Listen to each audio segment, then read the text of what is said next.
ఓం శ్రీ సాయిరామ్. భగవాన్ దివ్యశ్రీ చరణాలకు మనందరి తరఫున హృదయపూర్వక నమస్సుమాంజలు. అహం సత్యబోధక చెన్నై దివ్య జ్ఞాన యజ్ఞము శ్రీ సత్యసాయి దైనందిన ఆధ్యాత్మిక వేదిక నేటి ధారావాహిక ఆధ్యాత్మిక విశిష్ట కార్యక్రమము భగవద్గీత కర్తవ్య బోధామృతము. ప్రవచనకర్త డాక్టర్ యు సుధాకర్ రావు గారు. వారిని గురించి సూక్ష్మంగా మనం పరిచయం చేసుకుందాం. వీరి పేరు డాక్టర్ యు సుధాకర్ రావు గారు.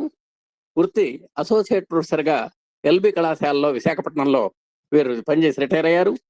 స్వామి సంస్థలో 2000 సంవత్సరంలో వీరు ప్రవేశించడం జరిగింది. 2006 నుంచి 2014 వరకు విశాఖ సిటీ సమితి జిల్లా స్థాయిలో అధ్యయన మండలి కన్వీనర్గా వీరు చక్కని సర్వీసులు అందజేశారు. అలాగే జిల్లా వ్యాప్తంగా సాధన క్యాంప్స్, స్టడీ సర్కిల్స్ నిర్వహణపై చక్కని అవగాహన తరగతులు నిర్వహించినటువంటి సేవా తత్పరులు డాక్టర్ యు సుధాకర్ రావు గారు. అలాగే రాష్ట్ర స్థాయి ఆధ్యాత్మిక ఫ్యాకల్టీగా కూడా మరి విభిన్న ప్రాంతాల్లో తిరిగి సేవలు అందించారు. National working group on study circles లో ఏపీ తరఫున సభ్యులుగా విశిష్టమైనటువంటి సేవలు అందించారు. అలాగే పాఠ్యాంశ రచనలో వీరి యొక్క అధ్యయన మండలి పాఠ్యాంశాలు 2012లో ఎన్డబ్ల్యూసి అంటే నేషనల్ వర్కింగ్ గ్రూప్ చైర్మన్ చేత ఆమోద ముద్ర పొందటం చాలా విశేషం. తర్వాత శ్రీవారి యొక్క దివ్య సందేశాలను చిన్న చిన్న సంఘటనల రూపంలో ఆకట్టుకునే రీతిలో కూడా వీరు అందించడం జరిగింది. ఒక వక్తగా స్వామి యొక్క పథంలో ఇంతవరకు 400కు పైగా ప్రామాణికమైనటువంటి ఉపన్యాసాలు ఆయన ఆన్లైన్లోను ముఖాముఖిగాను అందించినటువంటి ఘనత మన డాక్టర్ యు సుధాకర్ రావు గారిది. అలాగే రచనా వ్యాసంగం కూడా ఉన్నది. వీరు ప్రామాణికమైనటువంటి ఆధ్యాత్మిక వ్యాసాలు 50కి పైగా రాసి మరి విభిన్నమైనటువంటి పత్రికలకు పంపించడం, శ్రీవాణి సాయి స్పందనలో ప్రింట్ అవటం కూడా జరిగింది.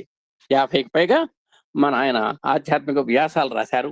నేటికి స్వామి ఉపకరణగా తన వంతుగా నిర్విరామంగా కృషి చేస్తున్నటువంటి మనకు ఆధ్యాత్మిక ప్రవచనకర్త డాక్టర్ యు సుధాకర్ రావు గారు.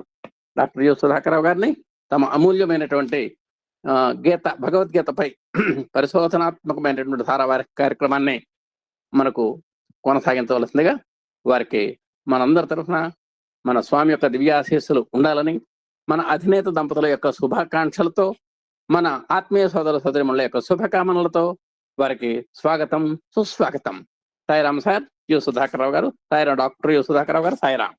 సాయిరామ్ సార్. సాయిరామ్.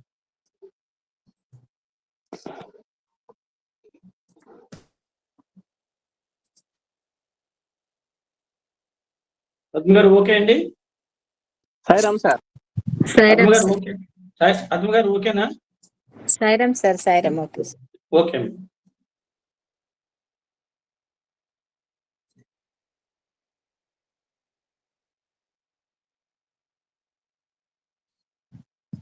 అబ్బా పద్మా మేడం వినపడట్లేదండి. వాయిస్ ఎవరిది? ఓం శ్రీ సాయిరామ్. భగవాన్ శ్రీ సత్యసాయి బాబా వారి దివ్య చరణార బిందములకు ప్రణమిల్లుతూ ఈనాటి ఆన్లైన్ ఆధ్యాత్మిక ప్రవచన కార్యక్రమానికి విచ్చేసిన భగవత్ కుటుంబ సభ్యులందరికీ కూడా సాయిరాం తెలుపుతూ, ఓం కృష్ణాయ వాసుదేవాయ హరయే పరమాత్మనే ప్రణత క్లేశనాశాయ గోవిందాయ నమో నమః. ప్రేమాచల నివాసాయ ప్రేమ గంగా ప్రవాహిని ప్రేమ చైతన్య స్వరూపాయ ప్రశాంతి నిలయే నమో నమః. ఓం శ్రీ గణేశాయ నమః. శ్రీ సరస్వత్యై నమః. శ్రీ గురుభ్యో నమః. హరి ఓం.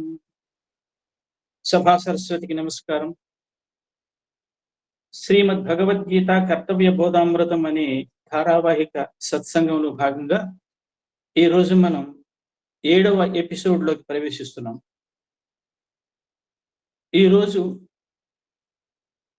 సాంఖ్యయోగం వీలైనంత వరకు పూర్తి అవుతుందేమో నేను భావిస్తున్నాను. అందరూ శ్రద్ధాళువులై ఆలకించి నా ఈ ప్రయత్నం సఫలీకృతం చేస్తారని ఆశిస్తూ ఒక్కసారి గతంలో ఏం చెప్పుకున్నామో మనం చూద్దాం, పునశ్చరణ చేసుకుందాం. గత ధారావాహికలో మనం కామ్య కర్మలు జన్మరాహిత్యము ఎన్నటికీ చేయజాలవు. కర్మ జన్మ, జన్మ కర్మ అను సంసార చక్రమున అవి జీవుని పడవేయను. అంటే కామ్య కర్మలు అంటే ఏదో ఒక కోరికలతో మనం చేసే పనులన్నీ కూడా ఏం చేస్తుంటాయంటే అవి జన్మరాహిత్యాన్ని చేయలేవు. ఎందుకంటే పాపం వచ్చిందంటే ఫలితం అనిపించాలి, పుణ్యం వచ్చినా ఫలితం అనిపించాలి. కాబట్టి కర్మ జన్మకు దారి తీస్తుంది, మరలా జన్మ వస్తుంది, మళ్ళీ కర్మ అనే సంసార చక్రంలో మనం ఏం చేస్తామంటే పరిభ్రమించుతూ ఉంటుంటాం అనమాట మనం.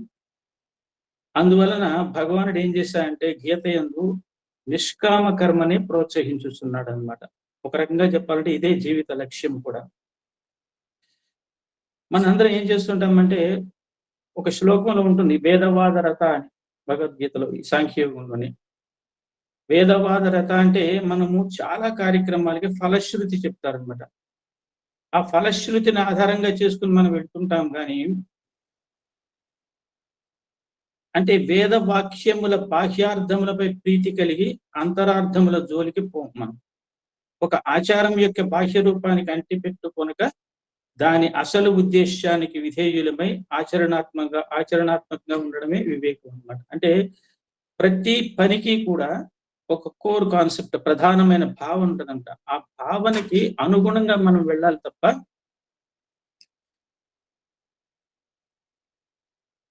ఏ ఉద్దేశ్యంతో ఆ కార్యక్రమం పెట్టబడిందో దాని అంతరార్థం తెలుసుకుని తదనుగుణంగా మనం చేయాలి తప్ప మన మీద ఫలశ్రుతుల కోసం చేసి ఏదో మొక్కుబడిగా ఆ కార్యక్రమాన్ని నిర్వహించకూడదు. అంటే ప్రధాన భావన దిశగా మనం వెళ్ళాలి. ఇప్పుడు మొన్న పాదుకా పూజ జరుగుతుంది, పాదుకా సేవ చేసుకుంటాం స్వామికి మనము. దాని అర్థం ఏంటి? స్వామి నువ్వు నడిచిన దారిలో నడుస్తాం మేము అని మనం సింపుల్ గా చెప్పుకోవాలంటే, నువ్వు నడిచిన దారిలో నువ్వు చెప్పిన సందేశం ప్రకారంగా నేను నడుచుకుంటాను స్వామి, నీ దారిలోనే నేను నడుస్తానని చెప్పేసి మనం ఒక రకమైన ప్రతిజ్ఞ తీసుకోవడం అనమాట. అలాగే మన ప్రేమ ప్రవాహిని రథం తిరిగింది, మొత్తం దేశం అంతా తిరిగింది. దాని అర్థం ఏంటి? ప్రేమ ప్రవాహిని రథం అంటే మనం దానికి ఎదురెగడము, స్వాగతం ఇవ్వడము, భజనలు చేయడం, అది ఇది కంటే ఆ ప్రేమ ప్రవాహిని రథం ఎలా స్వామి మన అందరి దగ్గరికి వచ్చారు, అదే ప్రతి ఒక్కడు కూడా ఒక ప్రేమ ప్రవాహిని రథం లాగా తయారవ్వాలి. అది దాని యొక్క ముఖ్య ఉద్దేశం. అయితే ఈ నారాయణ సేవ కూడా ఉంది, దానికి కూడా నారాయణ సేవకు ముఖ్య ఉద్దేశం ఉంది. అంటే స్వామి ఏం చెప్తారంటే ప్రతి నారాయణుడు ప్రతి బెగ్గరు నేను అనుకోరని స్వామి చెప్తుంటే ఆ ట్రాన్స్లేట్ చేయడానికి కూడా ఇబ్బంది పడ్డాడు. అంటే ప్రతి బెగ్గర్లో, అదే సాయిరాం యొక్క అంతరార్థం, ప్రతి బెగ్గర్లో కూడా నన్నే చూడు అంటే అప్పుడు ఏమవుతుందంటే దానికి తగ్గట్టు వాడిని మనము ట్రీట్ చేసే విధానం కూడా మారిపోతుంది అనమాట. ఒకసారి కంచి పరమాచార్య దగ్గరికి ఒక భక్తుడు వెళ్ళన్నట్టు, స్వామి మనం నారాయణ సేవ చేస్తున్నాం కదా, నారాయణ సేవ చాలా చక్కగా బ్రహ్మాండంగా జరుగుతుంది, కానీ నా ఉద్దేశంలో కొంతమంది అన్వాంటెడ్ పీపుల్, అంటే ఆ భోజనం ఉన్న వాళ్ళు కూడా వాళ్ళు సొంతంగా తినగలిగిన వాళ్ళు కూడా వచ్చేసి తింటున్నారు స్వామి, ఇది కొంచెం ఎలా దీన్ని అరికట్టాలో మాకు అర్థం కావట్లేదు అని చెప్పాడు. అప్పుడు పరమాచార్య అన్నారంట, ఆయన మహాజ్ఞానులు కాబట్టి చిన్న చిరునవ్వు అన్నట్టు ఆయన, అదేం కాదమ్మా, అదేం కాదు నాయన, చాలా మంది తింటున్నారు అంటున్నావు కదా, ఎంతవరకు ఒక ధర్మాత్ముడైనా వచ్చి ఉంటాడంటావా అని అడిగారు. ఒక ధర్మాత్ముడు అంటే అన్నార్థుడు, ధర్మ మార్గంలో చరించేవాడు ఒక్కడైనా వచ్చి తినుంటాడా ఇంతవరకు అంటే, చాలా మంది తినుంటారు స్వామి, ఎందుకు తినలేదు, ధర్మాత్ములు తినుంటారు అంటే, వారి కోసమైనా సరే, వారి రాక కోసమైనా సరే మనం నారాయణ సేవను నిర్విఘ్నంగా కొనసాగించాలి.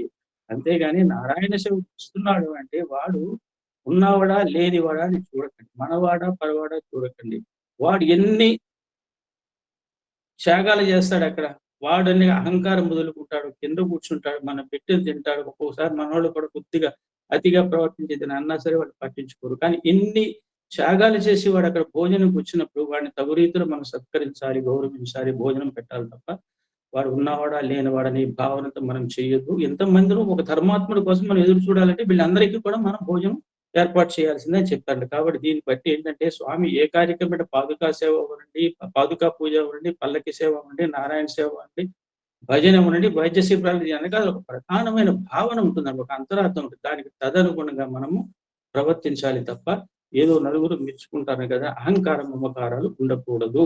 అది నిష్కామ కర్మ. ఇప్పుడు చాలా అత్యంత ప్రాముఖ్యత సంతరించుకున్న శ్లోకం 47వ శ్లోకం. వీలైతే మీరు భగవద్గీత పాకెట్ బుక్స్ పక్కన పెట్టుకోండి. ఒక అద్భుతమైన శ్లోకం అన్నమాట. దీని మీద వివరణ ఏదో మనం చదువుతాం, తాత్పర్యం చదివేస్తాం, అయిపోయింది అనుకుంటాం. కానీ దాంట్లో ఎంత అంతరార్థం ఉంది అని అంటే ఇప్పుడు మనం చర్చించుకుందాం. ఎంతవరకు వెళ్తే అంతవరకే వెళతాం. కర్మణ్యే వాధికారస్తే మా ఫలేషు కదాచన మా కర్మ ఫల హేతుర్భు మాతే సంగోస్త కర్మణి. ఇది అంటే ఆ తాత్పర్యం ఏంటంటే 47వ శ్లోకం సాంఖ్యయోగంలో. ఓ అర్జున, నీకు కర్తవ్య కర్మమును ఆచరించుట ఎందే అధికారం కలదు. అంటే కర్తవ్యము నిర్వహించడంలో నీకు అధికారం కలదు. కర్మ ఫలములు నాశించుట యందు ఏనాడు నీకు అధికారము లేదు. కర్మ ఫలములు ఆశించుట యందు ఏనాటికి నీకు అధికారం లేదు. కర్మ ఫలములకు నీవు కారణభూతుడవు కాకు, మరియు కర్మలు మానుట యందు నీకు ఆసక్తి కలుగుడు కాక. ఈ 4 పాయింట్లు మనం గుర్తుపెట్టుకోవాలి. ఏంటిది? ఇందులో ఈ కర్మయోగం అనే శకటము ఈ 4 చక్రాల మీద పెడుతుంది అన్నమాట. ఒకటి ఏంటి? కర్మ చేయడంలో నీకు అధికారం ఉంది, ఫలితం విషయంలో ఇప్పుడు లేదు, కర్మ ఫలాలకు నువ్వు కారణం కావద్దు, కర్మను చేయకుండా ఉండడానికి అంటే కర్మ ఫలాలకు మనం కారణం కావద్దు అనుకున్నప్పుడు కర్మలు చేయడం ఎందుకు అనేది, కర్మలు చేయడము అంటే కర్మను చేయకుండా ఉండటానికి ఆసక్తి చూపించవద్దు అని చెప్తూ అందమైన ఈ చాలా అందమైన అర్థవంతమైన ఈ అద్భుతమైన శ్లోకంలో 4 ప్రధాన వాక్యాలు ఉన్నాయన్నమాట. అంటే 4 ప్రధాన ఈ శకటం మీద ఈ 4 చక్రాలు లాంటివి అనమాట. అయితే ఇందులో ఒకటి విధి వాక్యము, 3 నిషేధ వాక్యాలు. విధి వాక్యం ఏంటి అంటే కర్మ చేయడంలో నీకు అధికారం ఉంది, అక్కడ నీకు స్వేచ్ఛ ఉంది అన్నమాట, కర్మ స్వేచ్ఛ ఉంది. అది మటుకు విధి వాక్యం, కర్మ చేయాలి. కానీ మిగిలిన 3 ఏంటంటే నిషేధ వాక్యాలు అన్నమాట. ఫలిత విషయంలో ఇప్పుడు లేదు, కర్మ ఫలాలకు నువ్వు కారణం కావద్దు, కర్మను చేయకుండా ఉండడానికి ఆసక్తి చూపవద్దు. అంటే ఈ 4లో ఏంటంటే ఒకటేమో విధి వాక్యము, 3 నిషేధ వాక్యాలు అన్నమాట. ఈ 3 కూడా కర్మయోగ శక్తానికి 4 చక్రాలు అన్నమాట. ఇప్పుడు ఒక్కొక్కటి చూసుకుంటా వెళదాం మనం. కర్మ స్వేచ్ఛ. ప్రాణులన్నీ కర్మ చేస్తాయి, కానీ కర్మ స్వేచ్ఛ మనిషికి మాత్రమే ఉంది. బాగా గుర్తుపెట్టుకోండి. పశుపక్ష్యాదులకు లేదు. అవి సహజాతాలతో అంటే పుట్టుకతో వచ్చే సహజమైన గుణాలతో పెడుతుంటాయి తప్ప మధ్యలో అవేమి మార్చుకో. ఎలాగంటే అవి సహజాతాలతో అంటే ప్రోగ్రామ్డ్ లైఫ్ అన్నమాట. దాన్ని భగవంతుడు ఎలా నిర్ణయించాడో అదే పద్ధతిలో పెడతాయి తప్ప అవి వేరే వాటి ఇష్టం వచ్చినట్టుగా అవి ప్రవర్తించవు. ఎలాగంటే మనిషే అడ్డదిడ్డంగా ప్రవర్తిస్తాడు. ఒక ఆవు ఉన్నదనుకోండి, దానికి గడ్డి మాత్రమే, పచ్చగడ్డి మాత్రమే ఆహారం అని భగవంతుడు నిర్ణయించినప్పుడు అది ఇంకా వేరే ఆహారం తినదు. పులికి మాంసమే ఆహారం, కానీ అది పులి గడ్డి తినదు. కాబట్టి వాటికి ఎలా బ్రతకమని భగవంతుడు నిర్దేశించాడు, రాశాడు, ఆ ప్రకారంగానే వెళ్తుంటాయి. కాబట్టి కానీ మానవుడే అర్థమైన దానికి కర్మ స్వేచ్ఛను దుర్వినియోగం చేసుకుంటున్నాడు. అందుచేత సృష్టి ఆది నుంచి జంతువులు ఒకే విధంగా ఉన్నాయి. కానీ మనిషికి బుద్ధి ఉంది, ఆలోచించే పరిజ్ఞానం ఉంది. మనిషికి ఎన్ని క్వాలిటీస్ ఉన్నాయి చూడండి. మనకి బుద్ధి ఉంది, వాడికి విచక్షణ జ్ఞానం ఉంది కదా, ఆలోచించే పరిజ్ఞానం ఉంది, నైపుణ్యం ఉంది వాడి దగ్గర. కాబట్టి కర్మ స్వేచ్ఛ ఈ కారణాల వల్ల వాడికి కర్మ స్వేచ్ఛ ఉంది. కాబట్టి ఈ స్వేచ్ఛని అధికారం అంటున్నాడు అన్నమాట. కర్మను చేయటం ఎందు నీకు అధికారం ఇదేనమాట. అంటే కర్మలు నీకు ఇన్ని క్వాలిటీస్ ఉన్నాయిరా, బుద్ధి ఉంది నీకు, విచక్షణ జ్ఞానం ఉంది, మంచి చక్కని చేతులలో మంచి నైపుణ్యత ఉంది నీకు, ఇన్ని మాట్లాడే శక్తి ఉంది, ఇన్ని మంచి లక్షణాలు నీకు ఉన్నాయి కాబట్టి, సహజ లక్షణాలు ఉన్నాయి కాబట్టి నువ్వు సక్రమమైన పంథాలు నడువు అని చెప్తే ఎలా ఉంటుంది ముందు చూద్దాం. ఈ మనిషికి స్వేచ్ఛ ఉంది కాబట్టి ఏం చేస్తున్నారు? భాష్యకారులు చెప్తారు మన చక్కగా. ఒకటి ఏంటంటే కర్తుం శక్యం, మంచి పదం గుర్తుపెట్టుకుని. కర్తుం శక్యం అంటే ఏంటంటే ఒక పని చేయాలంటే మనిషి చేయగలడు. అకర్తుం శక్యం, ఒక పని చేయకూడదు అనుకుంటే చేయకుండా ఉండగలడు. కావాలంటే చేస్తాడు, వద్దనుకుంటే మానేస్తాడు. అంటే కర్తుం శక్యం, అకర్తుం శక్యం. మూడవది ఏంటంటే అన్యథావా కర్తుం శక్యం, అంటే ఒక పనిని ఒక విధముగా కంటే ఇంకో విధంగా కూడా చేయగలిగిన జ్ఞానము, నైపుణ్యత వీడి దగ్గర ఉన్నాయి. అంటే మొదటి ఏంటి కర్తుం శక్యం అంటే ఒక పని చేయాలంటే మనిషి చేయగలడు. అకర్తుం శక్యం, ఒక పని చేయకూడదు అనుకుంటే చేయకుండా ఉండగలడు. అన్యథావా కర్తుం శక్యం అంటే ఒక విధంగా చేయాలనుకుని దానినే మరొక విధంగా కూడా చేయగలడు. ఈ స్వేచ్ఛ మనిషికి ఉంది. ఈ 3 స్వేచ్ఛలు మనిషికి ఉన్నాయి అన్నమాట. కాబట్టి ఇది కర్మలలో అధికారం. రెండవ దానికి వస్తే ఏంటంటే కర్మణ్యేవ అధికారతే అంటే ఇదేనమాట. ఇప్పుడు అర్జునుడు అంటున్నాడు, అర్జున చూడు, కర్తుం శక్యం, అకర్తుం శక్యం, అన్యథావా కర్తుం శక్యం అని 3 విషయాలు చెప్పి అర్జునుడికి ఆపాదిస్తున్నాడు. ఎలాగన్నా అంటే అర్జున, యుద్ధానికి రావాలనుకున్నా వచ్చావు, కర్తుం శక్యం అది. యుద్ధం చేయను అని కూర్చున్నావు, అకర్తుం శక్యం. యుద్ధము మానేసి సన్యాసిని అయిపోతాను అంటున్నావు, అది అన్యథావా కర్తుం శక్యం. కాబట్టి నీకు కర్మస్వేచ్ఛ, కర్మ విషయములో అధికారం ఉండబట్టి ఇన్ని రంగులు మారుస్తున్నావు పూసర వెళ్ళేలాగా నువ్వు. కాబట్టి కర్మ చేయడంలో అధికారం ఉందని మొదటి విషయం ఇప్పుడు నీకు అర్థమై ఉంటుంది అనుకుంటా అర్జున అంటాడు అన్నమాట. ఇకపోతే మా ఫలేషు కదాచన,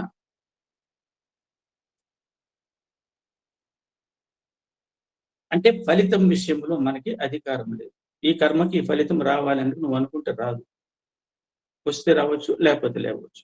కర్మ చేసే అధికారం నీకుంది, కానీ అర్జున ఫలం విషయంలో అధికారం లేదు అనేదే జీర్ణం కాని విషయం. నా కర్మకు నేను బాధ్యుడనైనప్పుడు నా కర్మ ఫలానికి మరొకరు బాధ్యులు ఎలా అవుతారు? ఇక్కడ మనం ఇట్లా అనుకుంటే మనం ఇక్కడ చాలా లోతుగా విశ్లేషించాలన్నమాట దీన్ని. ఫలం దైవాధీనం. నువ్వు కర్మ చేయడంలో నీకు స్వేచ్ఛ ఉంది, కానీ దానికి వచ్చే ఫలితం అనేది దైవాధీనం. ఎలాగంటే ఫలితాన్ని ఊహించి మనం కర్మ చేస్తాం. మనం కర్మ చేసినంత మాత్రాన ఫలితం రావాలనే నియమం లేదు. ఆటలో గెలవాలని ఆడతాం, కాకపోతే మనం ఊహించిన ఫలితం రావచ్చు, రాకపోవచ్చు. కాబట్టి కర్మ చేయడమే కాకుండా ఫలితం రావడానికి అనుకూలమైన పరిస్థితులన్నిటినీ మనం సఫలం చేయగలగాలి. అయితే అప్పుడే కర్మ సత్ఫలితాలను ఇస్తుంది. అంటే ఫలితం రావడానికి అనుకూలమైన పరిస్థితులన్నిటినీ మనం సఫలం చేయగలగాలి. అప్పుడే కర్మ సత్ఫలితాలను ఇస్తుంది. కానీ ఇక్కడ పాయింట్ ఏంటంటే అలా సఫలం చేయడం మన చేతిలో లేదు, మన చేత కాదు. ఇది దైవాధీనం. ఎలాగో ఉదాహరణ, పంటను పండించడానికి రైతు తన వంతు కృషి చేస్తాడు. కేవలం రైతు చేసే కృషితోనే పంట రాదు. పంట పండాలంటే వర్షం సకాలంలో పడాలి. రైతు పంట పెట్టగలడే కానీ అతివృష్టిని ఆపలేడు, అనావృష్టిని నివారించలేడు. ఇలా ఎన్నో కారణాల వల్ల పంట చేతికి అందకుండా పోతుంది. ఫలం వస్తే అనుభవించగలం కానీ ఫలితాన్ని సృష్టించలేం కదా. కాబట్టి కర్మ ఫలాన్ని సృష్టించుకునే అధికారం నీకు లేదు, దైవాధీనం అది. కాబట్టి అది సాధ్యపడే పని కాదు. ఫలితం విషయంలో మనకు అధికారం లేదు. కనుకనే భగవంతుడు అర్జున కర్తన్యేవ అధికారస్తే మా ఫలేషు కదాచన అని చెప్పాడు అన్నారు. ఇది మూడవ పాయింట్ ఏంటంటే, ఉదాహరణకి చూడండి, మిమ్మల్ని నేను ప్రశ్న అడిగాను, మామిడి పండులో ఎన్ని టెంకలు ఉన్నాయంటే మీలో ప్రతి ఒక్కళ్ళు చెప్పేస్తారు. కానీ అక్కడికి మన చేతిలో ఉంది. కానీ ఒక టెంకలో ఎన్ని మామిడి పళ్ళు ఉన్నాయండి ఎవ్వరూ చెప్పరు. ఇది దైవాధీనం. ఒక టెంక నాటుతాం, ఎన్ని మామిడి పళ్ళు కాస్తుందనేది మనకు తెలియదు. అంటే మామిడి పళ్ళు టెంక ఉందని చెప్పగలం, కానీ ఒక టెంకలో ఎన్ని మామిడి పళ్ళు ఉన్నాయంటే అది భగవంతుడికి, సృష్టికర్తకి మాత్రమే తెలుసు. కాబట్టి ఈ ప్రపంచం అంతా పరమేశ్వరుని సృష్టి. దీనికి సంబంధించి సర్వజ్ఞానము ఎవరికీ లేదు, ఆయనకే ఉందన్నమాట. కాబట్టి పరమాత్మకు తప్ప సర్వజ్ఞానం ఈ ప్రపంచం నుంచి ఎవరికి అన్యులకు లేదు. కాబట్టి లాభం కొరకు మనం వ్యాపారం చేస్తాం, అది దోషం కాదు. కానీ నష్టం వస్తే అది రావాల్సింది కాదు అని దుఃఖం పొందడం మాత్రం సమంజసం కాదు. ఇది ప్రసాద భావన కావాలి మనకి. అంటే లాభం కొరకు వ్యాపారం చేస్తాము, తప్పులేదు, కానీ అది దోషము కాదు. కానీ నష్టం వస్తే అది రావాల్సింది కాదు అని దుఃఖం పొందడం మాత్రం సమంజసం కాదు. కాబట్టి ఇక్కడే మనకు భగవద్గీత ఏ ఫలానైతే ప్రసాదంగా తీసుకోవడమే మనకు అలవాటు అవుతున్నాడు. భగవద్గీతను బాగా మనం జీర్ణం చేసుకుంటాం. ఎందుకంటే ఇప్పుడు మ్యాథమెటిక్స్ టీచర్ మ్యాథమెటిక్స్ మీద కొటేషన్ చదివాను ఎక్కడ. గణిత శాస్త్రంలో ఏముందంటే ఒక హ్యాపీనెస్ ని పెంచడము దాని చేతిలో లేదు, దుఃఖాన్ని తగ్గించడము దాని చేతిలో లేదు. కానీ ప్రతి ప్రాబ్లం కి సొల్యూషన్ ఉందని మ్యాథమెటిక్స్ చెప్తుందని. అర్థం చేసుకున్నారా మీరు? మ్యాథమెటిక్స్ చేయడం వల్ల మన సంతోషం పెరగదు, దుఃఖం తరగదు. కానీ మ్యాథమెటిక్స్ ఏం చెప్తుందంటే అన్యాపదేశంగా మనకి ప్రతి ప్రాబ్లం కి సొల్యూషన్ ఉంటుంది అని చెప్తుంది. అంటే ప్రతి సమస్యకి సమాధానం ఉంటుంది అని చెప్తుంది. అలాగే భగవద్గీత మనం క్షుణ్ణంగా అర్థం చేసుకుంటే మన జీవితంలో వచ్చే సమస్యలని ఒక అవగాహనతో మనం వాటిని ఎదుర్కొంటాం అన్నమాట.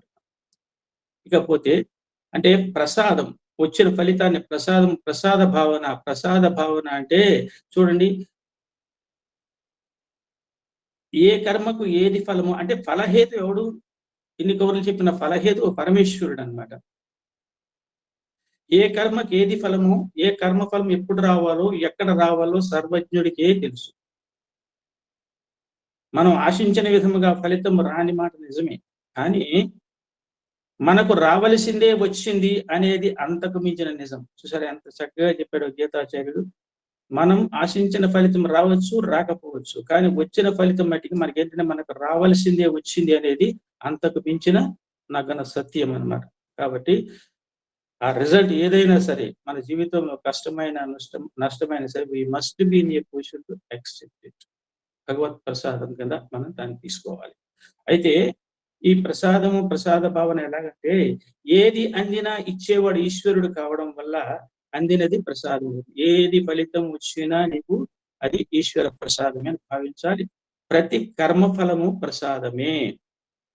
ప్రసాదములో అయిష్టాలు ఎవరికి ఉంటాయండి? కాబట్టి ప్రసాదాన్ని ఎవరికైనా కళ్ళకద్దుకుని తీసుకుంటాం కదా. మనం తిరుపతి నుంచి లడ్డు వచ్చింది అనుకోండి, అది ప్రసాదం. బృందావన ధూళి కూడా ప్రసాదమే. ఒకప్పుడు స్వామి నడిచారు కులవంతహాలు, ఇసురువు నడిచినప్పుడు ఆ పాదముద్రలో ఇసుగు తీసుకునేవాళ్ళు, అది కూడా ప్రసాదమే. అయితే తిరుపతి నుంచి లడ్డు తెస్తే అది ప్రసాదం. ఈ రకంగా అంటే ప్రసాదం అనేది ఇక్కడ మనకి వస్తువు కాదు, భావన అని తెలుసుకోవాలి. ప్రసాదం అనేది వస్తువు కాదు, భావన. అది ఎప్పుడైనా సరే కొంచెం ఫంగస్ ఫార్మ్ అయినా సరే కళ్ళకు అద్దుకుని నోట్లో పెట్టుకుంటాం తప్ప తిరస్కార భావంతో దాన్ని చూడము. కారణం ఏంటంటే అక్కడ మనకి భగవత్ ప్రసాదం అనే ఒక ప్రసాద భావన మనలో వచ్చేసింది అనమాట.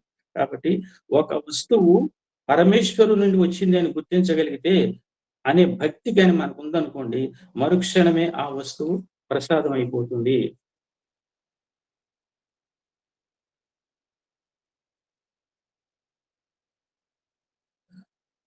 ఈ విధంగా ఏంటంటే ఈ విధమైన ప్రసాద భావన ఉంటే ఏంటంటే ప్రసాద భావన మనకు ఉంటే మన జీవితంలో అంతా ప్రసన్నతేనండి. అంతకంటే ప్రసన్నత లేకపోవడం అనేది ఏమి ఉండదు అనమాట. ఆశించినది అందినా ప్రసాదమే. బాగా వినండి మాట. ఆశించినది అందినా ప్రసాదమే, అందకపోయినా ప్రసాదమే. అంటే జీవితంలో మన జీవితాన్ని ఎలా ఎదుర్కోవాలి, ఆధ్యాత్మిక పదంలో నడవడము, అవి చేయడము, ఇవి చేయడము, అంతరార్థాలు తెలుసుకోకుండా బాహ్యార్థాలే తెలుసుకుని ప్రధాన భావనకు దూరంగా ప్రవర్తించడము, అదే మన దుఃఖాలకు కారణమవుతుంది. ఏ విధి whether it is good or bad, కష్టమైన సుఖమైన మన జీవితంలోకి అది మనము చేసుకున్నది వస్తుంది. కాబట్టి ఇందులో భగవంతుడు నిమిత్త మాత్రం. ఆ కష్టం బాగా తీవ్రతరం అయితే స్వామి తట్టుకోలేకపోతున్నాను, ఈ తీవ్రతని తగ్గించు అని అంటే భగవద్గీత ఏం చేస్తాడంటే ఆ తీవ్రతని తగ్గించి నిన్ను కొంచెం చిరునవ్వుతో దాన్ని ఎదుర్కొనే ఒక ఏర్పాటు నీకు మెకానిజం నీలో ఏర్పాటు చేస్తాడన్నమాట. కాబట్టి ఈ విధమైన ప్రసాద భావన మనకి ఉంటే జీవితం అంతా ప్రసన్నంగానే ఉంటాం మనం. చూడండి, ఎవరన్నా మన ఏదైనా అడిగారు అనుకోండి, ఎలా ఉన్నారు సార్ అంటే చాలా మంది ఏంటంటే ఇంకా మొదలు పెడతాడు ఇంకా అనమాట. ఆడి షుగర్ కాడి నుంచి, ఆడి టాబ్లెట్స్ కాడి నుంచి, వాడి ఇంట్లో కష్టాలు కానీ నష్టాలు కానీ అన్నీ చెప్తాడు. మళ్ళీ వాళ్ళ అబ్బాయి అమెరికా వెళ్ళిన కానీ తన అమెరికా వెళ్ళి వచ్చింది ఇలా చెప్తాడు. అంటే కష్టం ఎందుకు చెప్పాలి? ఆధ్యాత్మికత కానీ వంట పట్టిందంటే ఎవరన్నా ఎలా ఉన్నారు సార్ అంటే బ్రహ్మాండంగా ఉన్నారు సార్, మీ జీవితం ఎలా ఉందంటే ఎవ్రీథింగ్ ఈజ్ పర్ఫెక్ట్ అంటే అన్ని బ్రహ్మాండంగా జరుగుతుంది, ఎవ్రీథింగ్ ఈజ్ పర్ఫెక్ట్. అంటే ప్రతిదీ కూడా డివైన్ ప్లాన్ ప్రకారంగానే జరుగుతుంది. అంటే నా సంచిలో నుంచే నాకు వస్తున్నాయి కదా అనుకోవాలి. అంటే ప్రారంభం మనకు వస్తుంది, అనుభవిస్తున్నాం అన్నమాట. ఇక్కడ అంతఃకరణ శుద్ధి ఎలా వస్తుందంటే ఆశించినది అందినా ప్రసాదమే, అందకపోయినా ప్రసాదమే కదండి. అధికంగా అందిన ప్రసాదమే, అల్పంగా అందిన ప్రసాదమే. ఇది ఒక గోల్డెన్ వర్డ్స్ అండి. ఆధ్యాత్మిక పదవులు ఉంటున్నాం అంటే ఈ మాత్రం పరిణతి కూడా వస్తేనే మనం రేపొద్దున శతవర్ష దినోత్సవానికి స్వామికి మనం ఈ భావనతో మనం మారే అంటే ఎంతకంటే ఇవ్వాల్సిన బహుమతి ఏం లేదండి. ఎలా ఉంటుందంటే ఇప్పుడు నేను ఉన్నాను, ఎవరు ఉంటారు, అందరూ ఉన్నారు. ఇప్పుడు నేనున్నాను, నాకు చాలా మంది అంటారు చాలా ఎప్పుడు ఎంత హుషారుగా ఉంటుంటావు, ఏదో చదువుకుంటూ ఉంటావు అంటే నాకు ఎన్నో ఉన్నాయి సమస్యలు. ఎన్ని సమస్యలు ఉన్నాయంటే ఆ సమస్యలు నేను నోరు విప్పి చెప్తే అవతల వాడు అరే మీరు ఎలా బ్రతుకుతున్నారని అంటారు. అప్పుడు సమస్యలు నాకు ఉన్నాయి, సమస్యలు లేని వాడు ఎప్పుడూ లేడు. కాబట్టి ఆ సమస్యల యొక్క తీవ్రత బుద్ధి రకరకాలుగా ఉంటుంది. అది కూడా మనం చేసుకున్న కర్మల ఫలితమే మనం ఇప్పుడు అనుభవిస్తున్నాం. కాబట్టి ఆశించినది అందినా ప్రసాదమే, అందకపోయినా ప్రసాదమే, అధికంగా అందినా ప్రసాదమే, అల్పంగా అందిన ప్రసాదమే. కాబట్టి ఈ ప్రసాద భావన మనకుంటే మనకి అంతఃకరణ శుద్ధి ఏర్పడుతుందండి. మనకి ఈ ప్రసాద భావన అంతఃకరణ శుద్ధి ఏర్పడుతుంది. అంటే మనం ఏమవుతుందంటే భావోద్వేగాలకు దూరం అవుతాం. సామాన్యుడికి ఏంటంటే మనలాంటి వాడికి ఏంటంటే కర్మ సాధనము, ఫలం సాధ్యం. మనం ఏమనుకుంటే ఏది చేసినా దానికి అది ఫలం వచ్చేయాలన్నమాట. ఆ పనికి ఫలితం వచ్చేయాలి.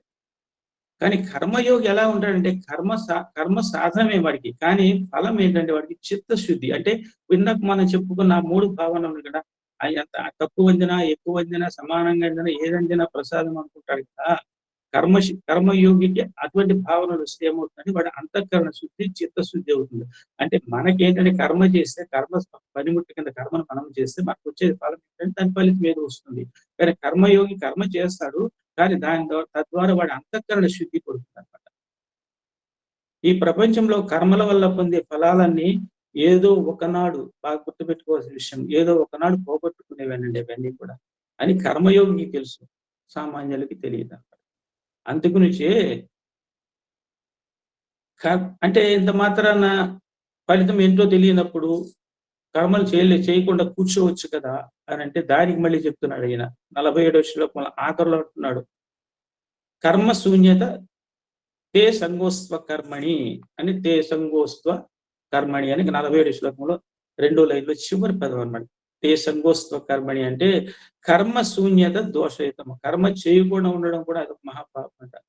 తే అంటే నీకు, అకర్మణి కర్మను మానుటయందు సంగ ఆసక్తిని మా అస్తు ఉండరాదు. అంటే నీకు కర్మను మానుటయందు ఆసక్తి ఉండకూడదు.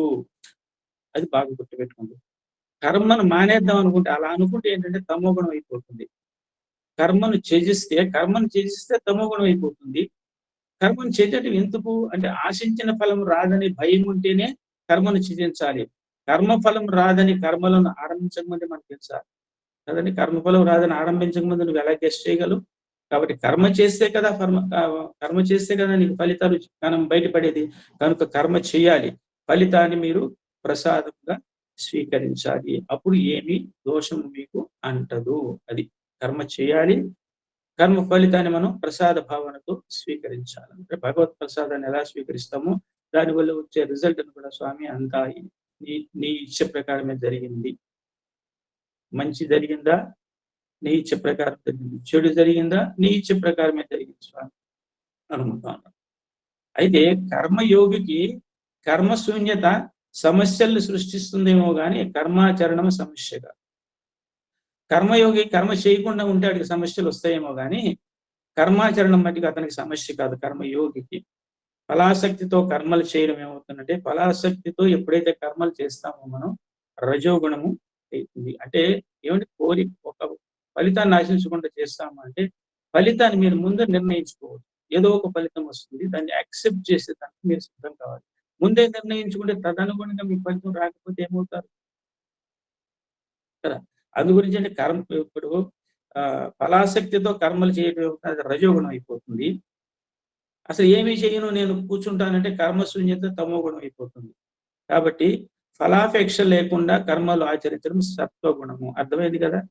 ఫలాసక్తితో కర్మలు చేస్తే రజోగుణము, కర్మశూన్యత అంటే నేనేమి కర్మలు చేయనని సోమరిలా కూర్చుంటే అదేమవుతుందంటే తమోగుణం అయిపోతుంది.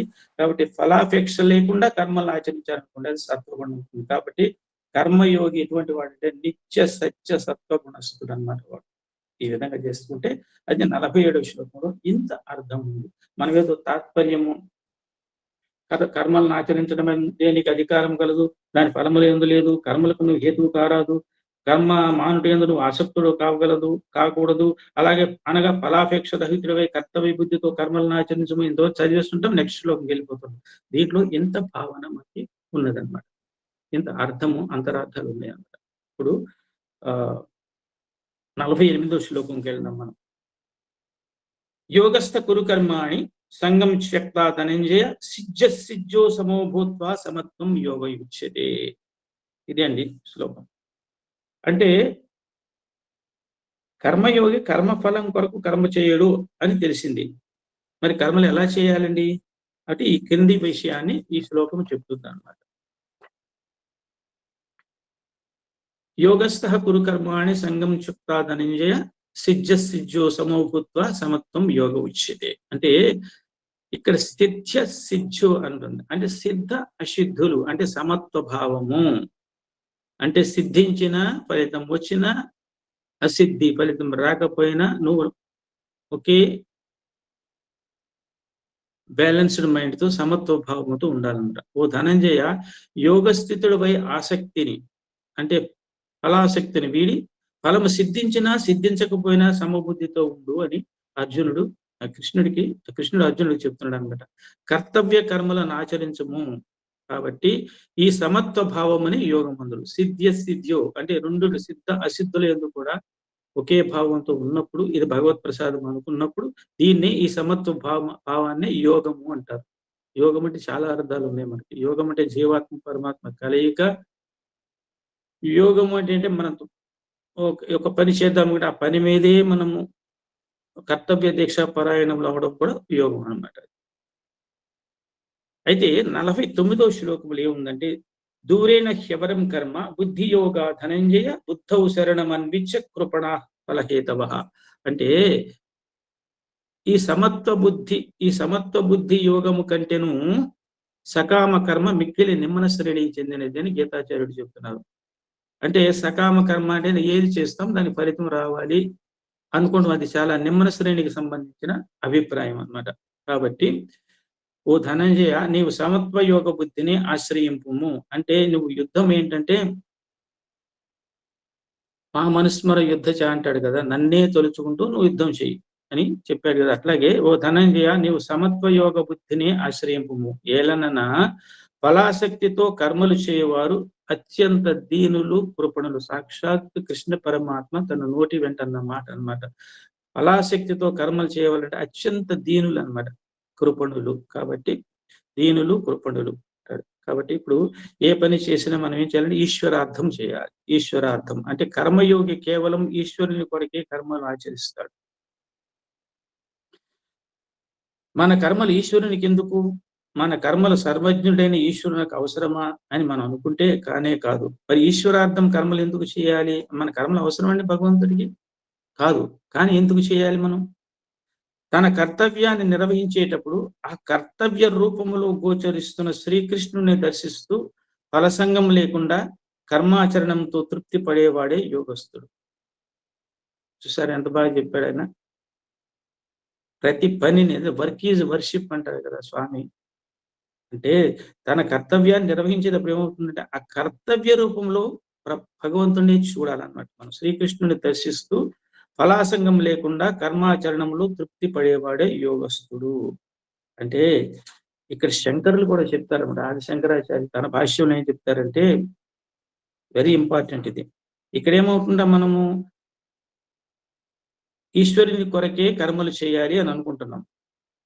కానీ మనం చేసే కర్మల వల్ల ఈశ్వరుడు సంతోషించాలి అనే సంగత్వాన్ని కూడా మనం విడిచిపెట్టాలంటాడు ఆయన. చూడండి ఎంత హై లెవెల్ ఫిలాసఫీ చూడండి. మనం ఈశ్వరార్పణం స్వామి కోసం ఈ పని చేస్తున్నాం అనే భావన కూడా మనం వదిలేయాలి. మనం చేసే కర్మల వల్ల ఈశ్వరుడు సంతోషించాలనే సంగత్వాన్ని కూడా మనం విడిచిపెట్టాలన్నమాట. ఆ కర్మపై ఆశ గాని, నిరాశ గాని, రాగం కానీ, ద్వేషం కానీ లేకుండా సమబుద్ధి కలిగి ఉండడమే యోగము అని చెప్పేసి ఆదిశంకరులు కూడా చక్కగా చెప్తారన్నమాట. 50వ శ్లోకంలోకి వెళ్తే మనం,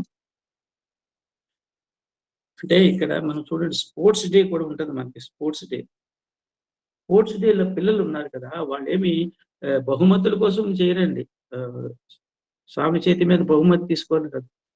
వారు ఆడినప్పుడు స్వామి ముఖములో చిరునవ్వులు చూడడానికే వాళ్ళ ఎక్కువ ఆసక్తి చూపిస్తారు అన్నమాట.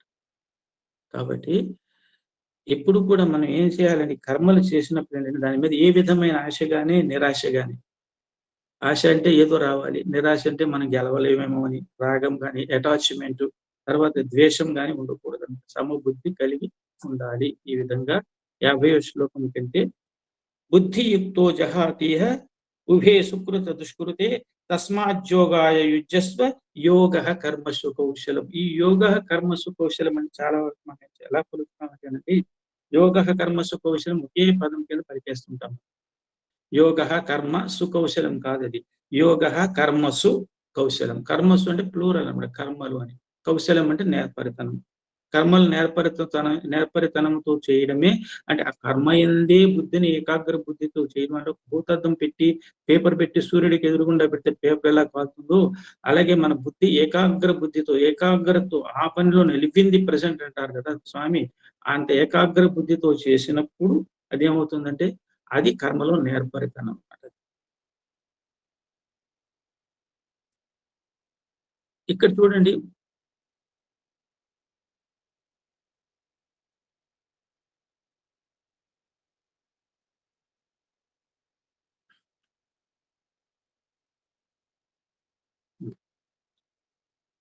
ఈ కర్మలలో కుశలత్వం, యోగ కర్మ సుకౌశలం అంటే సిద్ధి అసిద్ధుల యందు సమత్వ బుద్ధి కలవాడు పుణ్యపాపము రెండింటినీ ఈ జన్మయందే లోకమునందే త్యజిస్తాడు. అంటే సిద్ధి అసద్ధులు, అది సక్సెస్ అయినా ఫెయిల్యూర్ అయినా సరే అందులో సమబుద్ధితో స్వీకరించేవాడు పుణ్యపాపాలు రెండింటినీ కూడా ఈ జన్మయందే వదిలేస్తాడు. ఎందుకంటే వాడికి పాపం లేదు, పుణ్యం లేదు అనమాట. హాయిగా వాడు మోక్ష మార్గంలోకి వెళ్ళిపోతాడు అనమాట.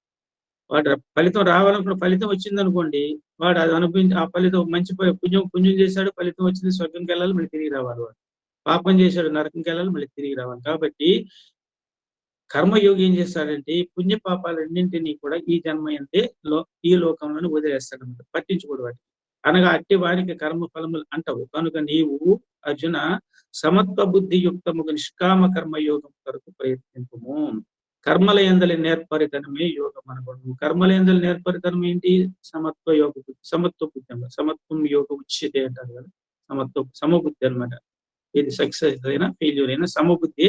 అదేమవుతుందంటే అది నేర్పరితనం అవుతుంది కర్మలు చేయడంలో.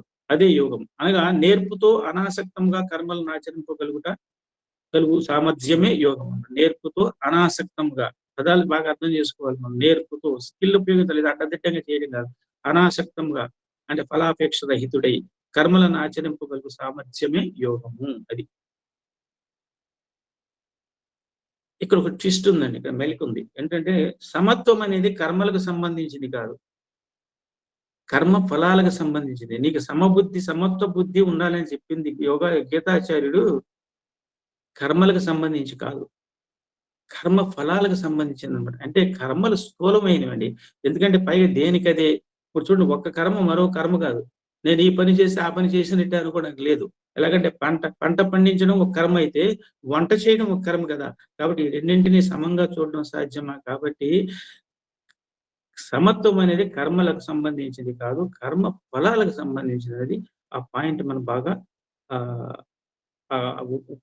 పట్టుకోవాలన్నమాట. మనం చూడండి, కర్మ ఫలితాన్ని ప్రసాదంగా స్వీకరించాలంటే ముందు కర్మను అర్చనగా ఆచరించాలి. ఇది కర్మయోగం. ఆ పనిని వర్షిప్ అంటారు కదా స్వామి.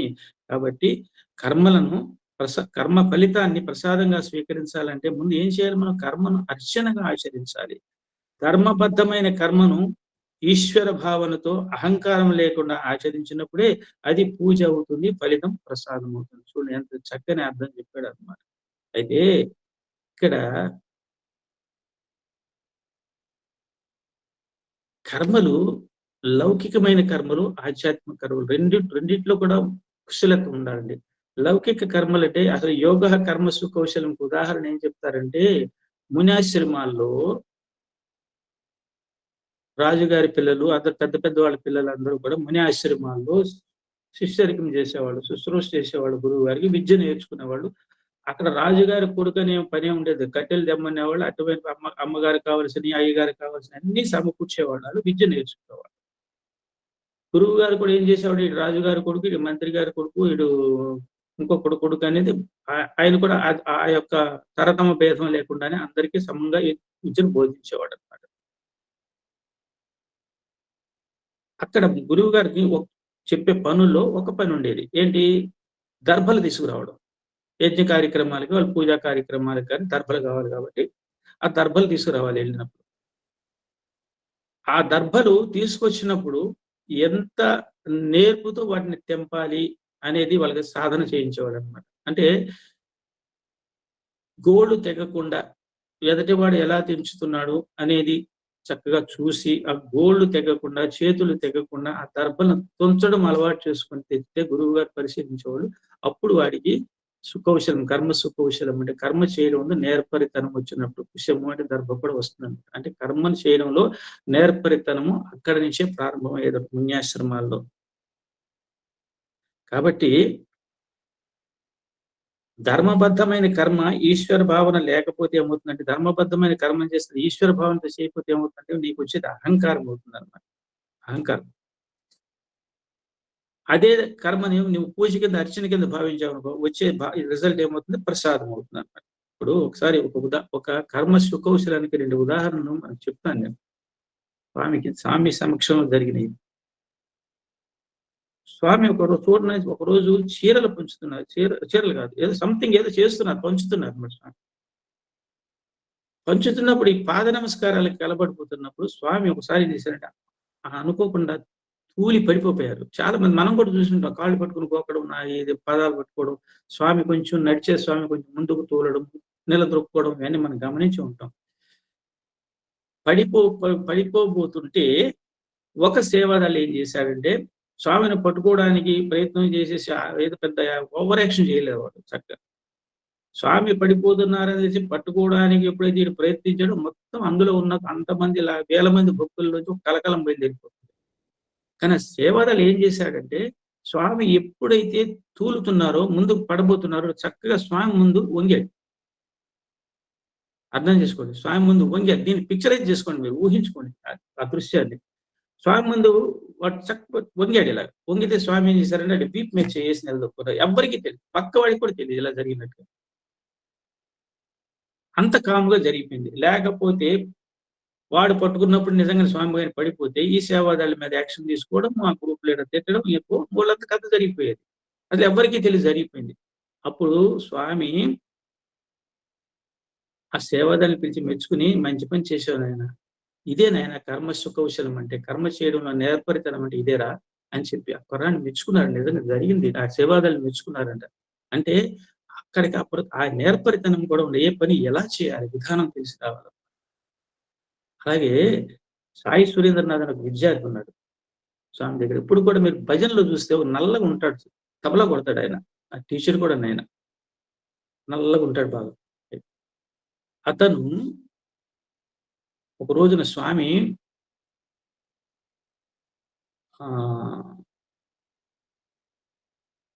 దర్శన లైన్లో తిరుగుతున్నప్పుడు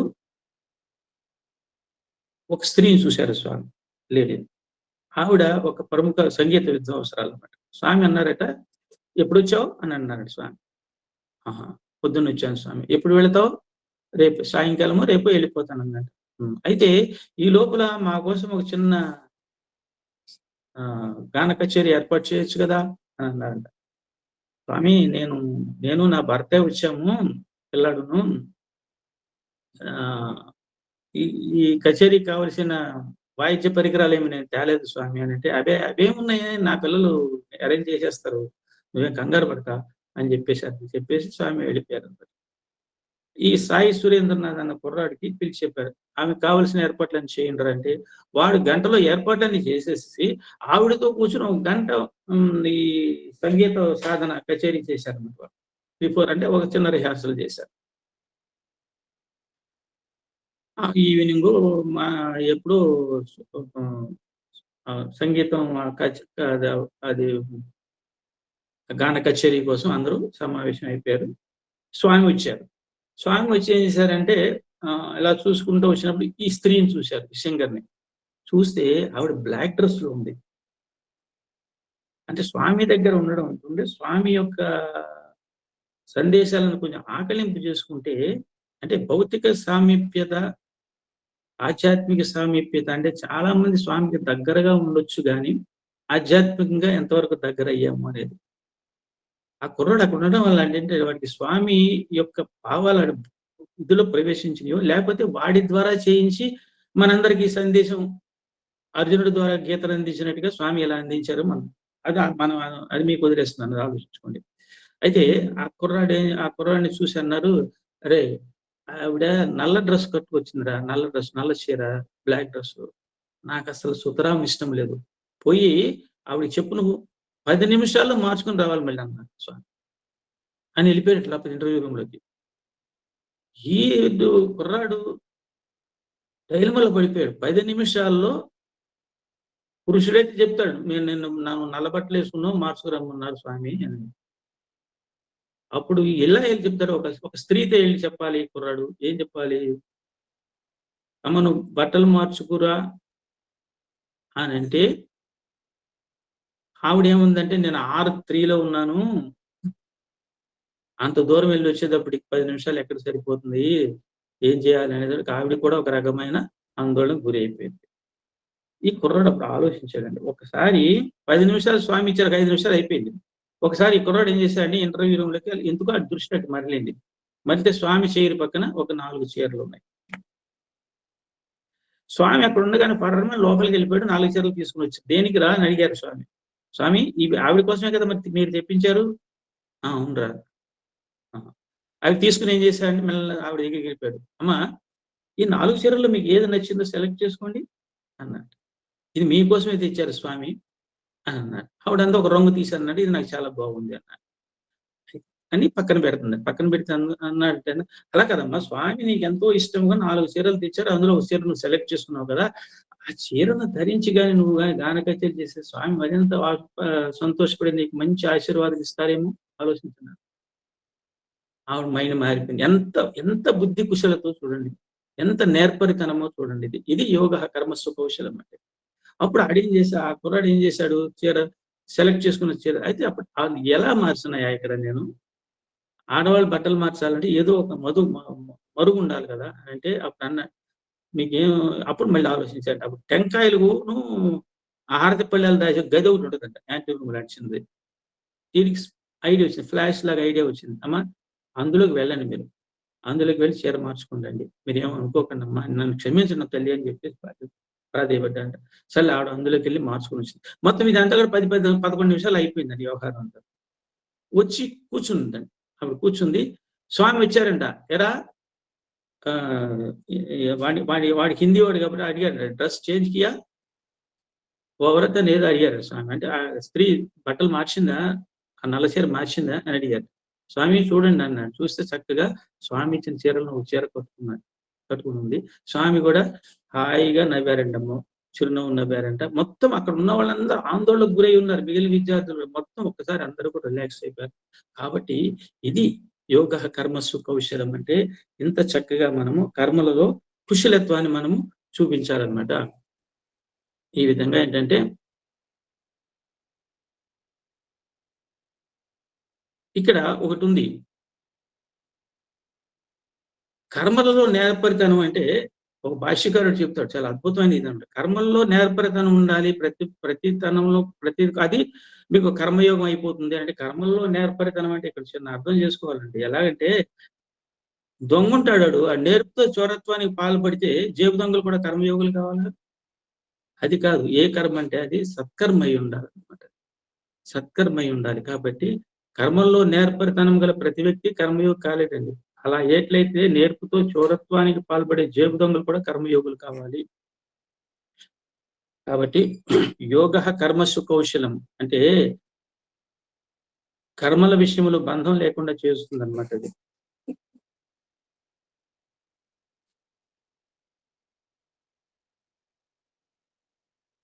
సమత్వం యోగముచ్యతే అనే యోగ నిర్వచనం ఫలం విషయంలో బంధ విముక్తిని కలిగిస్తుంది. కాబట్టి ఎప్పుడు కూడా మనకి కర్తృత్వ డోవర్షిప్ ఉండకూడదు, కర్తృత్వ భావన ఉండకూడదు, భోక్తృత్వ భావన ఉండకూడదు. కాబట్టి జహాతి ఇహ అని ఒక పదం ఉందండి అక్కడ. జహాతి ఇహ అంటే ఏంటంటే కర్మయోగి పాపపుణ్యాలను ఈ లోకంలోనే చెందించేస్తాడు. అంటే ఈ లోకంలోనే పాపపుణ్యాలు చేస్తున్నాడు అంటే వాడు ఫలితాలు ఆశించాడు కాబట్టి పాపం ఉండదు, పుణ్యం ఉండదు వాడికి. కాబట్టి ఈ లోకంలో చెందించినట్టు అన్నమాట. అయితే ఇక్కడ ఒక సందేహం ఏంటంటే పాపం యొక్క అనుభవం దుర్భరం కనుక దాన్ని విడిచిపెట్టడం బాగానే ఉంది కానండి, పుణ్యఫలాన్ని కూడా ఎందుకు విడిచిపెట్టాలి అనేది కొందరు సంశయం. అయితే పుణ్యం చేసిన వాళ్ళు స్వర్గానికి పోతారు, పాపం చేసిన వాడు నరకానికి పోతారు. ఇది అందరికీ తెలిసిందే కదా. పాప ఫలం అనుభవించిన తర్వాత మళ్ళీ ఆ జీవులు మానవ లోకంలో పుడతారు. అలాగే పుణ్యఫలంగా ప్రాప్తించిన స్వర్గ సుఖాన్ని అనుభవించిన తర్వాత కూడా ఆ జీవులు కూడా మానవ లోకంలో జన్మిస్తారు. ఇరువుడికి జన్మ అనివార్యం కాబట్టి క్షీణే పుణ్యే మత్స్యలోకం విశ్యంతి. కాబట్టి పుణ్యం నశించగానే మళ్ళీ ఈ మత్స్యలోకంలోకి అంటే ఈ భూలోకంలోకి ఇదవుతారు అనమాట. ఇప్పుడు మనం గాయత్రి మంత్రం కూడా చదువుతామండి. గాయత్రి మంత్రం ఓం భూర్భువస్సువః తత్సవితరవరేణ్యం భర్గో దేవస్య ధీమహి ధియో యో నః ప్రచోదయాత్. అంటే ఇందులో కూడా మనం ప్రార్థించేది ఏంటంటే ఒక దివ్య కాంతి పుణ్యాన్ని భగవంతుడు అనుకుని మనం ప్రార్థిస్తాం అనమాట. మా యొక్క మనోబుద్ధులను, సాయి గాయత్రి కూడా అదే, మా యొక్క మనోబుద్ధులను సత్కర్మ ఆచరణ యందు సత్కర్మ అనుష్ఠానం నందు ప్రవేశపెట్టు స్వామి అని భగవంతుడు నడుతాం. గాయత్రి మంత్రంలో అదే మా యొక్క మెంటల్ ఫ్యాకల్టీస్ ని ఒక సత్కర్మమైన పంథాలో వెళ్ళేటట్టుగా మాకు మా బుద్ధిని, మా మనోబుద్ధులను ప్రేరేపించు అని ఒక దివ్యమైన కాంతిపుంజంగా భగవంతుడు ఊహించుకొని చేస్తారు. దాని అర్థం ఏంటంటే భూర్భువస్సువః ఎందుకన్నా అంటే భూలోక భూర్లోక సూర్లోక అలా 7 లోకాలు పైకి ఉన్నాయి, 7 లోకాలు కిందకు ఉన్నాయి అనమాట. భూలోకం సెంటర్ లో ఉందన్నమాట. అంటే మనం చేసే ప్రతి పని కూడా ఏంటంటే అధోలోకాలకు వెళ్ళకూడదు మనం. అంటే అతల బిత్తల సుతల రసాతల మహాతల పాతాలకు వెళ్ళకూడదు మనం. ఏంటి మనం ఏ కర్మ చేసినా మనం అంటే భూర్భువస్సువః అంటే ఈ 14 లోకాలు సృష్టించిన ఒక దివ్యమైన అతీంద్రియ శక్తిని మనం ప్రార్థించాము ఇందాక. మా మనోబుద్ధులను, మెంటల్ ఫ్యాకల్టీస్ ని ఒక సక్రమమైన పంథాలో నడిపించు స్వామి, అలా ప్రచోదించు మా బుద్ధిని అని మనం ప్రార్థించాం కదా. ఎక్కడికి వెళ్ళమని మనని మెంటల్ సగం ప్రచోదించడం అంటే, ప్రచోదన చేయడం అంటే, ప్రేరేపించడం అంటే ఎక్కడికి వెళ్ళాలి మనం? అధోలోకాలకు వెళ్ళాలి, ఊర్ధ్వలోకాలకు వెళ్ళాలి. అంటే భూలోక భూవర్లోక స్వర్గలోకాల నుంచి అలా దాటుకుంటూ భూలోక భూవర్లోక సువర్లోక జనలోక మహాలోక తత్వలోక సత్యలోక అంటే పర్పస్ ఆఫ్ లైఫ్ కూడా ఎచ్చట నుండి వచ్చే నచ్చటికి కూడా నైజము ప్రాణి కోటికన్న స్వామి అన్నారు. కాబట్టి మోక్షము పొందడానికి మనం ఊర్ధ్వలోకాలకి వెళ్ళాలి అన్నమాట. అందుకే జ్యోతి ప్రజ్వలన కూడా చూడండి, జ్యోతి ప్రజ్వలన కూడా చేసేదంటే జ్ఞానం మన ప్రవృత్తి కావాలి, ఊర్ధ్వ దిశగా ప్రయాణించాలని జ్యోతి ప్రజ్వలన కూడా మనం చేస్తుంటాం అన్నమాట. కాబట్టి ఈ 51, 52 శ్లోకాలు కూడా సింపుల్ గా ఏం చెప్తాడంటే జన్మమనేది బంధం నుండి విముక్తులు కావాలన్న ఒకటి నిష్కామ కర్మాచరణ, ఈశ్వరార్పణ బుద్ధి ఆవశ్యకము. కాబట్టి స్వామి కూడా చక్కగా చెప్తారనమాట. అజ్ఞానమును మాలిన్యము అంటే మోహ కలిలం అనమాట. అజ్ఞానమును మాలిన్యము ఆత్మ విచారణ ద్వారా తొలగించుకొని ఆత్మ సాక్షాత్కారాన్ని పొందాలంటే మన మనోమాలిన్యాలన్నీ తొలగించుకుంటే ఆత్మ సాక్షాత్కారం అవుతుంది అనమాట. ఇక్కడ నుంచి ఏమవుతుందంటే ఇక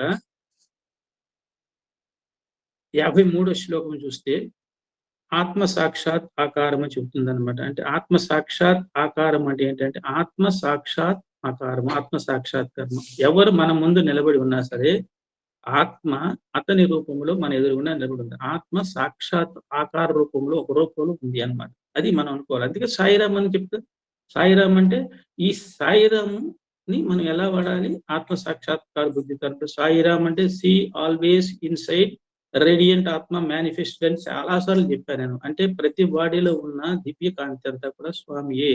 కాదు వచ్చేవాడు స్వామి అనే భావనతో నీకు ఒక కాన్స్టాంట్ ఇంటిగ్రేటెడ్ అవేర్నెస్ ఎప్పుడైతే ఉందో నీకు అంటే కాన్స్టాంట్ ఇంటిగ్రేటెడ్ అవేర్నెస్ అంటే అందరిలో అన్ని వేళలా అన్ని చోట్ల స్వామిని చూడగలగడమే సిఐఏ అన్నమాట. అలాగే సిఐఈ కూడా చెప్పారు, గతంలో చెప్పినట్టున్నాను. సిఐఈ అంటే కాన్స్టాంట్ ఇంటర్నల్ ఎవాల్యుయేషన్ అన్నమాట. అది అంటే నిన్ను నువ్వు ఎప్పుడు కూడా ఎక్కడ ఏ పదంలో వెళ్తున్నాను, రాంగ్ డైరెక్షన్ వెళ్తున్నావు, రైట్ డైరెక్షన్ వెళ్తున్నాను, మనం ఎప్పటికప్పుడే సమీక్షించుకోవాలన్నమాట మనం. అది అయితే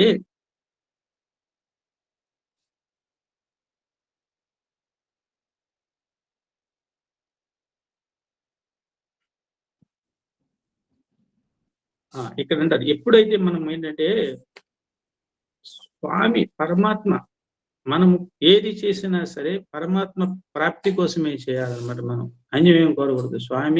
స్వామి కోసమే మనం చేయాలి, స్వామి కోసమే మనం చేయాలని మనం భావం మనం పెట్టుకుంటే ఏంటంటే ఆత్మ సాక్షాత్కారము జీవాత్మ పరమాత్మల కలిగ ఎప్పుడు కలుగును అని అడిగితే అర్జునుడు, బుద్ధి ఎప్పుడు నిశ్చలమై నిర్విషయమై అంటే ఇంద్రియాలు ప్రాపంచిక సుఖాల వెంట పరుగులు తీయకుండా ఉంటే పరమాత్మ యందు స్థిరముగా ఉంటుందో అప్పుడు జీవ బ్రహ్మైక్య రూపం సిద్ధించును. అంటే ఉప్పు కళ్ళు సముద్రంలో పడేస్తే ఏమవుతుందంటే కలిసిపోతుంది, అందులో కరిగిపోతుంది, సముద్రం రూపమే వచ్చేస్తుంది దానికి అన్నమాట. కాబట్టి ఉప్పు కళ్ళు సముద్రం నందు కలిగినట్లు ఆత్మ యందు విలీనమై పరమశాంతిది ఆనందము, పరమశాంతిని ఆనందమును పొందుతాం మనం అన్నమాట. అంటే ఇక్కడ చూడండి, ఎవడంటే మనం అనుకుంటాం కదా, సినిమా పాటలు కూడా మనం ఏదో అనుకుంటాం కానీ కొన్ని సినిమా పాటలు కూడా బ్రహ్మాండమైన ఆధ్యాత్మిక ఉంటుంది. జగమంత కుటుంబం నాది, జగమంత కుటుంబం నాది, సంసార సాగరం నాది. జగమంత పాట నాకు అసలు గుర్తురాలేదు. జగమంత కుటుంబం నాది, సంసార సాగరం నాది. అలా అక్కడ ఏంటంటే జగమంత కుటుంబం నాది, ఈ జగమంతా నా కుటుంబమే. అంటే ఈ జగమంతా నాదే కాబట్టి ఏంటంటే ఇందులో ఎవరు నాకు అన్యులు కారు. సంసార సాగరం నాది, సన్యాసం శూన్యం నాది. అంటే ఈ సంసార సాగరం అంతా నాది. అంటే నాకంటే అన్యముగా ఏది లేదు అనుకున్నప్పుడు ఇంకా వేరే ఏది కనపడదు. ఏది చూసినా పరమాత్మ స్వరూపమే కనపడుతుంది. కాబట్టి సంసార సాగరం నాది, సన్యాసం శూన్యం నాది అనేది అన్నమాట. సన్యాసం అంటే చక్కగా అన్ని వదిలేశాడు కాబట్టి వాడికి అంత శూన్య దృష్టి జ్ఞాని. అంటే ఎవరిని చూసినా పరమాత్మే కనపడతాడు కాబట్టి వేరే అన్యులు ఎవరో కనపడరు కాబట్టి జ్ఞానిది శూన్య దృష్టి అన్నమాట. ఇలా అనుకున్న తర్వాత ఈ పరమాత్మ ప్రాప్తి అనుకుంటాం. ఎంతమంది మనం పరమాత్మ తప్ప నాకేం అక్కర్లేదు అనుకున్న స్థాయికి మనం ఎంతమంది వచ్చాము. దీనికోసం స్వామి తీవ్రంగా ఆవేదన చెందుతుండేవాడు ఒక్కొక్కసారి అనమాట. ఒక ఇన్సిడెంట్ జరిగింది పులోథాల్లో. ఒక భక్తుడు అన్నాడు, స్వామి ఈ పరమాత్మ ప్రాప్తికి ఉదాహరణ చెప్తాను. రేపు నా పుట్టినరోజు స్వామి అన్నా అంట. అవునా, రేపు నిన్ను చూస్తానులే అన్నారంట. అదే భక్తుడు అన్నాడు, స్వామి 2 రోజుల తర్వాత నా కొడుకు మ్యారేజ్ డే వస్తుంది స్వామి అన్నాడు. చాలా సంతోషం బంగారు, ఆశీర్వదిస్తానులే అన్నాడు. అదే భక్తుడు అన్నాడు మళ్ళీ ముందేమన్నాడు, మొట్టమొదటి ఏమన్నాడు వాడు, నా పుట్టినరోజు స్వామి అన్నాడు, రేపు నేను చూస్తానులే అన్నాడు. 2 రోజుల తర్వాత నా కొడుకు మ్యారేజ్ డే వస్తుంది స్వామి అన్నాడు. సంతోషం, తీసుకురా ఆశీర్వదిద్దాం అన్నాడు. అదే భక్తుడు మళ్ళీ వరుస పెట్టాడు, నా మనవడు కూడా వస్తాడు స్వామి, అక్షరాభ్యాసం స్వామి అన్నాడు. దానికి కూడా సరే అన్నారు స్వామి. ఆ భక్తుడు ఈ 3 వరాలు పొంది బయటికి వెళ్ళిన తర్వాత స్వామి అన్న మాటలు చూడండి. మనం నిజంగా స్వామి తత్వం జీర్ణింపు చేసుకునేవాళ్ళం అయితే కదిలిపోవాలన్నమాట ఈ మాటలకి. ఏంటంటే నేను అందరిని ఇక్కడ ఉన్న వాళ్ళని ఉద్దేశించి అన్నట్టు, అది ఇంటర్వ్యూ హాల్లోనూ బయట అనేది తెలియదు, సంఘటన ఎక్కడో నేను సేకరించాను. నేను ఇంకా 500 సంవత్సరాలు ఉన్నా మీరు అడిగే ఇవే, పుట్టినరోజు, పెళ్లి రోజు, అక్షరాభ్యాసం, అన్నప్రాసన, ఇంతే నా జీవిత పరమావధి అని అన్నారు స్వామి. ఇది మనకు ఒక గొప్ప పాఠం. మనం స్వామిని కోరాల్సింది తాత్కాలికమైన ప్రాపంచిక విషయాలను కాదు, కేవలం స్వామే కావాలని కోరుకోవాలి. స్వామే కావాలని కోరుకున్నప్పుడు మన జీవితం అన్ని చూసుకోవాల్సిన బాధ్యత ఆయనకు ఉండదండి. మనకి కేవలం స్వామే కావాలని కోరుకోవాలి. ప్రాపంచిక విషయాలు మనతో ఎప్పటికీ ముడిపడే ఉంటాయి కాబట్టి వాటికి అంతు లేదు. ఈ విధంగా ఏంటంటే మనకి ఈ పరమాత్మ ప్రాప్తి పొందిన వాడే స్థితప్రజ్ఞుడు. స్థితప్రజ్ఞుడు అంటే బుద్ధిని స్థిరముగా పరమాత్మ యందు లగ్నం చేసేవాడు. ఏది చూసినా వాడికి పరమాత్మే కనపడుతుంది, పరమాత్మే కనపడతాడు ఎవరిని చూసినా సరే. అదే సాయిరామ్ కూడా అదే. ఈ సాయిరామ్ని మనం సాధన చేయాలి. సాయిరామ్ అన్నప్పుడు చాలా సభ్యత సంస్కారాలతో ఒక సరళ స్వభావంతో చాలా చక్కగా మనం పలకగలిగినప్పుడు మనకు ఆధ్యాత్మిక పరిణితులు మనకు 100 మార్క్స్ మనకు మనమే వేసుకోవచ్చు. కానీ దాని మీద సాధన చేయాలంటే అది అంత ఈజీ ఏమీ కాదు. మనకెన్నో వర్గీకరణలు ఉంటాయి అన్నమాట మనకి. కాబట్టి అక్కడ మనం సాయిరామ్ అనే పదాన్ని ఏదో యాంత్రికంగా పెరిగినంత కాలం మనం ఎక్కడ వేసిన గొంగలు అక్కడే ఉన్నట్లు అయిపోతుంటాం అన్నమాట. లేకపోతే అర్జునుడు ఏమని అడిగాడంటే 54వ శ్లోకము నుంచి 53వ శ్లోకం 18 శ్లోకాల వరకు స్థిత ప్రజ్ఞుడు లక్షణాలే చెప్తాడు. 72 శ్లోకాలు ఉన్నాయి ఇందులో. స్థిత ప్రజ్ఞుడు లక్షణాలే చెప్తారనమాట. ఈ స్థిత ప్రజ్ఞుడు అంటే ఎవడు అంటే బుద్ధిని స్థిరముగా భగవంతుని యందు నిలిపినవాడు, పరమాత్మ ప్రాప్తిని పొందినవాడు, నిరంతరము బ్రహ్మానందంలో ఓల్లాడేవాడు.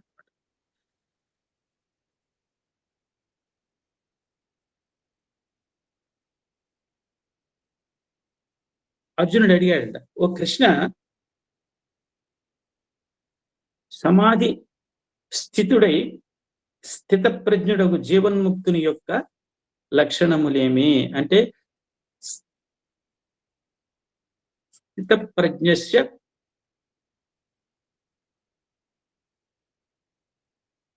స్థిత ప్రజ్ఞస్య కా భాష సమాధిస్తస్య కేశవ స్థితధీ కిం ప్రభాషేత కిమాసీత వ్రజేత కిం. అంటే అర్జునుడు ఏమంటాడు, కృష్ణ సమాధి స్థితుడై స్థిత ప్రజ్ఞుడవు పరమాత్మ ప్రాప్తి నందిన జీవన్ముక్తుని యొక్క లక్షణములు ఏమి, వాడి లక్షణాలు, స్థిత ప్రజ్ఞుడి యొక్క క్వాలిటీస్ ఏంటి. ఎంత చక్కగా అడిగాడు చూడండి. స్థిత ప్రజ్ఞుడు అన్నావు బాగానే ఉంది, వాడి క్వాలిటీస్ ఎలా ఉంటాయి అంటే వాడి క్వాలిటీస్ అతను ఎట్లా మాట్లాడతాడు, ఏ రీతిగా ఉంటాడు, ఎలా సంచరిస్తాడు. 3 క్వశ్చన్లు అనమాట. అతని భాష ఏంటి, అతని నివాసం ఏంటండి, ఏ రీతిగా ఉంటాడు, అతని నడవడిక ఎలా ఉంటుంది, వీటిని అర్జునుడు తెలుసుకొనగోరెను.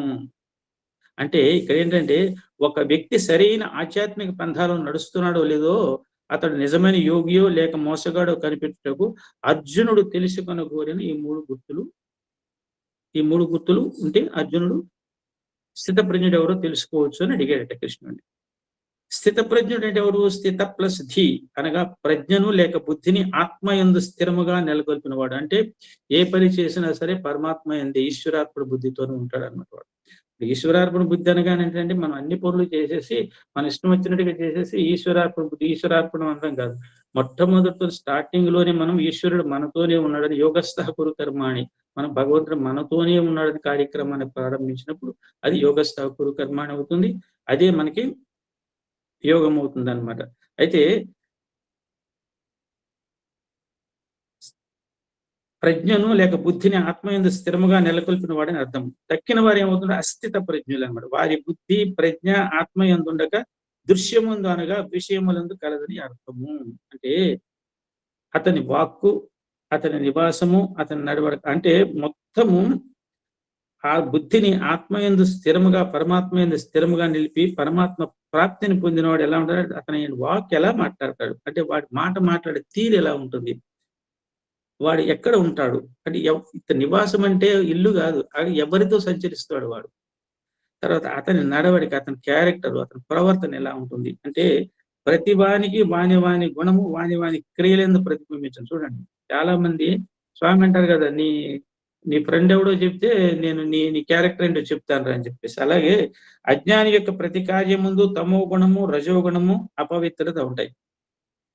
కానీ బ్రహ్మజ్ఞాని యొక్క నిత్య వ్యవహారములందు దైవత్వము, శాంతి, పవిత్రత పుష్టిపడతాయి. ఈ విధంగా స్థితప్రజ్ఞుడి యొక్క లక్షణాన్ని అర్జునుడు భగవాను అడుగుతాడు అన్నమాట. అంటే ఇక్కడ చూడండి, భాష్యకారులు ఎంత చక్కగా చెప్పారంటే మనం ఇంతవరకు చదివేసి ముందుకు వెళ్ళిపోతాం అన్నాడు. స్థితప్రజ్ఞుడు ఎలా మాట్లాడతాడు అని అడగడం ఏంటండి, అసలు అర్జునుడికి ఆ మాత్రం ఇది లేదా? స్థితప్రజ్ఞుడు ఎలా మాట్లాడతాడు అంటే అది ఆయన రోజు ఎవరితో మాట్లాడుతున్నాడు, అసలు తనతో మాట్లాడుతున్నది ఎవరు అర్జునుడికి తెలియదా? టీవీగా కళ్ళెం చేత పట్టుకున్న రథంలో ముందు కూర్చుని దివ్యముగా శోభిస్తున్న ముకుందుని తన ఏడుపుతో లేపి నిలబెట్టి ఎలా కూర్చుంటాడని ఇప్పుడు అడుగుతాడు ఏంటండి? ఎలా కూర్చుంటాడు? కృష్ణుడు రథంలో ఎలా కూర్చున్నాడు టీవీగా కదా. అలాగే ఎలా సంచరిస్తాడు, ఎన్ని సంవత్సరాలుగా ఆయనతోనే మూవ్ అవుతాడు కదా, ఎలా సంచరిస్తాడు అని అడుగుతాడేంటి? ఇవన్నీ కూడా ఎలా ఉంటుందంటే తన కళ్ళ ముందే స్థిత ప్రజ్ఞత్వం మూర్తిభవించిన గీతాచార్యుడు ఉంటే ఆ లక్షణాలు తను గ్రహించలేదు అని అడిగాడు అనుకుంటాం మనం మనలాంటి సామాన్యులం. అసలు స్థిత ప్రజ్ఞుడే గీతాచార్యుడు, కృష్ణ భగవానుడు. ఆ కృష్ణ భగవానుడి యొక్క తత్వాన్ని అణువు జీర్ణింపు చేసుకున్నవాడు అర్జునుడు. ఈ అర్జునుడు సతికిలు పడ్డము, యుద్ధం చేయకపోవడము, గీత బోధితులు ఇవంతా కూడా అర్జునుడి మాధ్యమంగా తీసుకుని మనకు అందించడానికే భగవద్గీత తప్ప అర్జునుడికి కాదు. అర్జునుడు అజ్ఞాని అయి ఉంటే, హే అచ్యుత సేనయో ఉభయోర్ మధ్య రథం స్థాపయ అంటాడు. హే అర్జున సేనయో ఉభయోర్ మధ్య రథం స్థాపయ అంటే అర్జునుడు అజ్ఞాని ఎలా అనుకుంటాడు? ఏ అచ్యుత అన్నాడు అంటే అప్పటికే తెలుసు ఉభయ సేనల మధ్య నా రథాన్ని నిలుపు అచ్యుత అన్నాడు. అచ్యుత అంటే చ్యుతి లేనివాడా, మేము అందరం నశించిపోయేవాడు నాయన, నువ్వు ఒక్కడివే నశించని వాడువు, నువ్వు ఒక్కడివే అతీంద్రియ శక్తివి, నువ్వు ఒక్కడివే ఆ భూత భవిష్యత్ వర్తమాన కాలంలో స్థిరంగా ఉండేవాడు ధ్రువుడు నువ్వు అని చెప్పేసి ఆ రోజునే అచ్యుత అన్న అర్జునుడు మహాజ్ఞాని. కాకపోతే ఈ క్వశ్చన్లన్నీ కూడా మన కోసం చేస్తున్నాడు అర్జునుడు. అంటే ఈ మానవాళి సర్వ మానవాళికి. అంటే ఇక్కడ అర్జునుడి ఉద్దేశం ఏంటంటే శ్రీకృష్ణుడు కన్నా వేరుగా ఆత్మజ్ఞానిని బ్రహ్మజ్ఞానిని చూడాలని కౌంతేయుడు ఉబలాట పడుతున్నాడా? నో నో నో, అది కాదు. కృష్ణుడు ఆత్మజ్ఞాని అని తెలుసు, బ్రహ్మజ్ఞాని అని తెలుసు, కానీ కౌంతేయుడు ఉబలాటపడ్డం అది కాదు. మన కోసం కృష్ణుడు నోటి ద్వారా వింటే ఆ సందేశాన్ని మనకి భగవద్గీత ద్వారా మనకు అందించడం కోసమే తప్ప శ్రీకృష్ణుడి కంటే వేరుగా ఆత్మజ్ఞాన్ని బ్రహ్మజ్ఞాన్ని చూడాలని అర్జునుడిలో ఏమాత్రము లేదు. కాబట్టి అర్జునుడు సర్వ మానవాళికి ప్రతినిధి, మనందరికీ ప్రతినిధి. ఆయన వేసే ప్రతి ప్రశ్న మన కోసం, మన ప్రశ్నలే. ఆయన పొందే ప్రతి సమాధానము మన కోసమే. బాగా గుర్తుపెట్టుకోండి. కాబట్టి శ్రీకృష్ణుడు ఎవరో ఏమిటో తెలియకపోతే, ఇక్కడ బాగా శ్రీకృష్ణుడు ఎవరో ఏమిటో తెలియకపోతే శ్రీకృష్ణుడిని కేశవ అని సంబోధించాడు. అక్కడ అచ్యుత అని సంబోధించినట్టుగానే కేశవ అని సంబోధించాడు. కేశవ అంటే ఏంటండి? ఇక్కడ స్వామి సుందర చైతన్య ఆయన భగవద్గీత వాల్యూమ్ 1 లో పేజ్ నెంబర్ 324 రాశాడు. అద్భుతమైన కామెంటరీ రాశాడు. అంటే ఒక శ్లోకం ఉంది. కశ్చ అశ్చ ఈశ్చ త్రిమూర్తయ కేశవ తే యద్వశేన వర్తంతే స కేశవ. కశ్చ అశ్చ ఈశ్చ త్రిమూర్తయ కేశాః తే యద్వశేన వర్తంతే స కేశవ. ఇది అంటే కేశవుడు అంటే ఎవరు? క ప్లస్ ఆ ప్లస్ ఈశ, ఈ మూడు కలిసి కేశ శబ్దం. కేశవ కాదు. క ప్లస్ ఆ ప్లస్ ఈశ, ఈ మూడు కలిసి కేశ వస్తుంది. క అంటే బ్రహ్మ, ఆ అంటే విష్ణువు, ఈశ అంటే ఈశ్వరుడు. అంటే కేశ శబ్దములో త్రిమూర్తులు ఒదిగిపోయారు కదండి. ఈ ముగ్గురు మూర్తులు ఎవరికి వశపడి ఉంటారో అతడే కేశవుడు. సరే, క ప్లస్ ఆ ప్లస్ ఈశ అంటే బ్రహ్మ, విష్ణు, మహేశ్వరులు, ఈ మూడు కలిపి కేశ అయితే ఆ ముగ్గురు ఎవరికి వశపడి ఉంటారో ఆయన కేశవుడు అన్నమాట. కాబట్టి ఇంత అంటే కేశవుడు త్రిమూర్తులను శాసించేవాడు.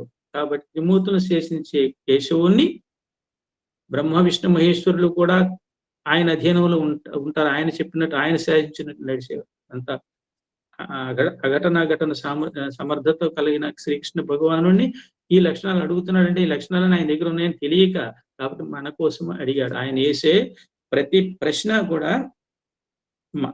మానవాళికి ప్రతినిధిగా వేశాడు. పొందే సమాధానాలను కూడా మనకు అందించాడు అన్నమాట. కాబట్టి స్థితప్రజ్ఞుడు అండంలో కేశవుని కన్నా అన్యమైన విచిత్ర రూపాన్ని చూడాలని అర్జునుడు భావించడం లేదు. బాగా గమనించండి మీకు. కావున స్థితప్రజ్ఞుడు మహనీయుని యొక్క లక్షణములు, స్వస్వరూప స్వభావములు, దైనందిన జీవిత రహస్యములు తెలుసుకునినచో, అంటే అర్జునుడి యొక్క ఉద్దేశం ఏంటంటే స్థితప్రజ్ఞుడు మహనీయుని యొక్క లక్షణాలని తెలుసుకుంటే, ఎలాగో స్వస్వరూప స్వభావములు, దైనందిన జీవిత రహస్యాలు ఇవన్నీ తెలుసుకుంటే అవి చూచి తక్కిన వారును ఆ మార్గం నడిచి తరించవచ్చుననే ఉద్దేశ్యంతో అర్జునుడు ఈ ప్రశ్న వేశాడు. ఆ ప్రశ్న ద్వారా వచ్చిన సమాధానాన్ని మానవాళికి అందించారు గీత ద్వారా. కాబట్టి శ్రీకృష్ణుడు ఏం చేశాడంటే ఇక్కడి నుంచి 1854 నుంచి 72 శ్లోకాల వరకు కూడా స్థితప్రజ్ఞుడు జ్ఞాని యొక్క లక్షణాలను వివరించాడు అన్నమాట.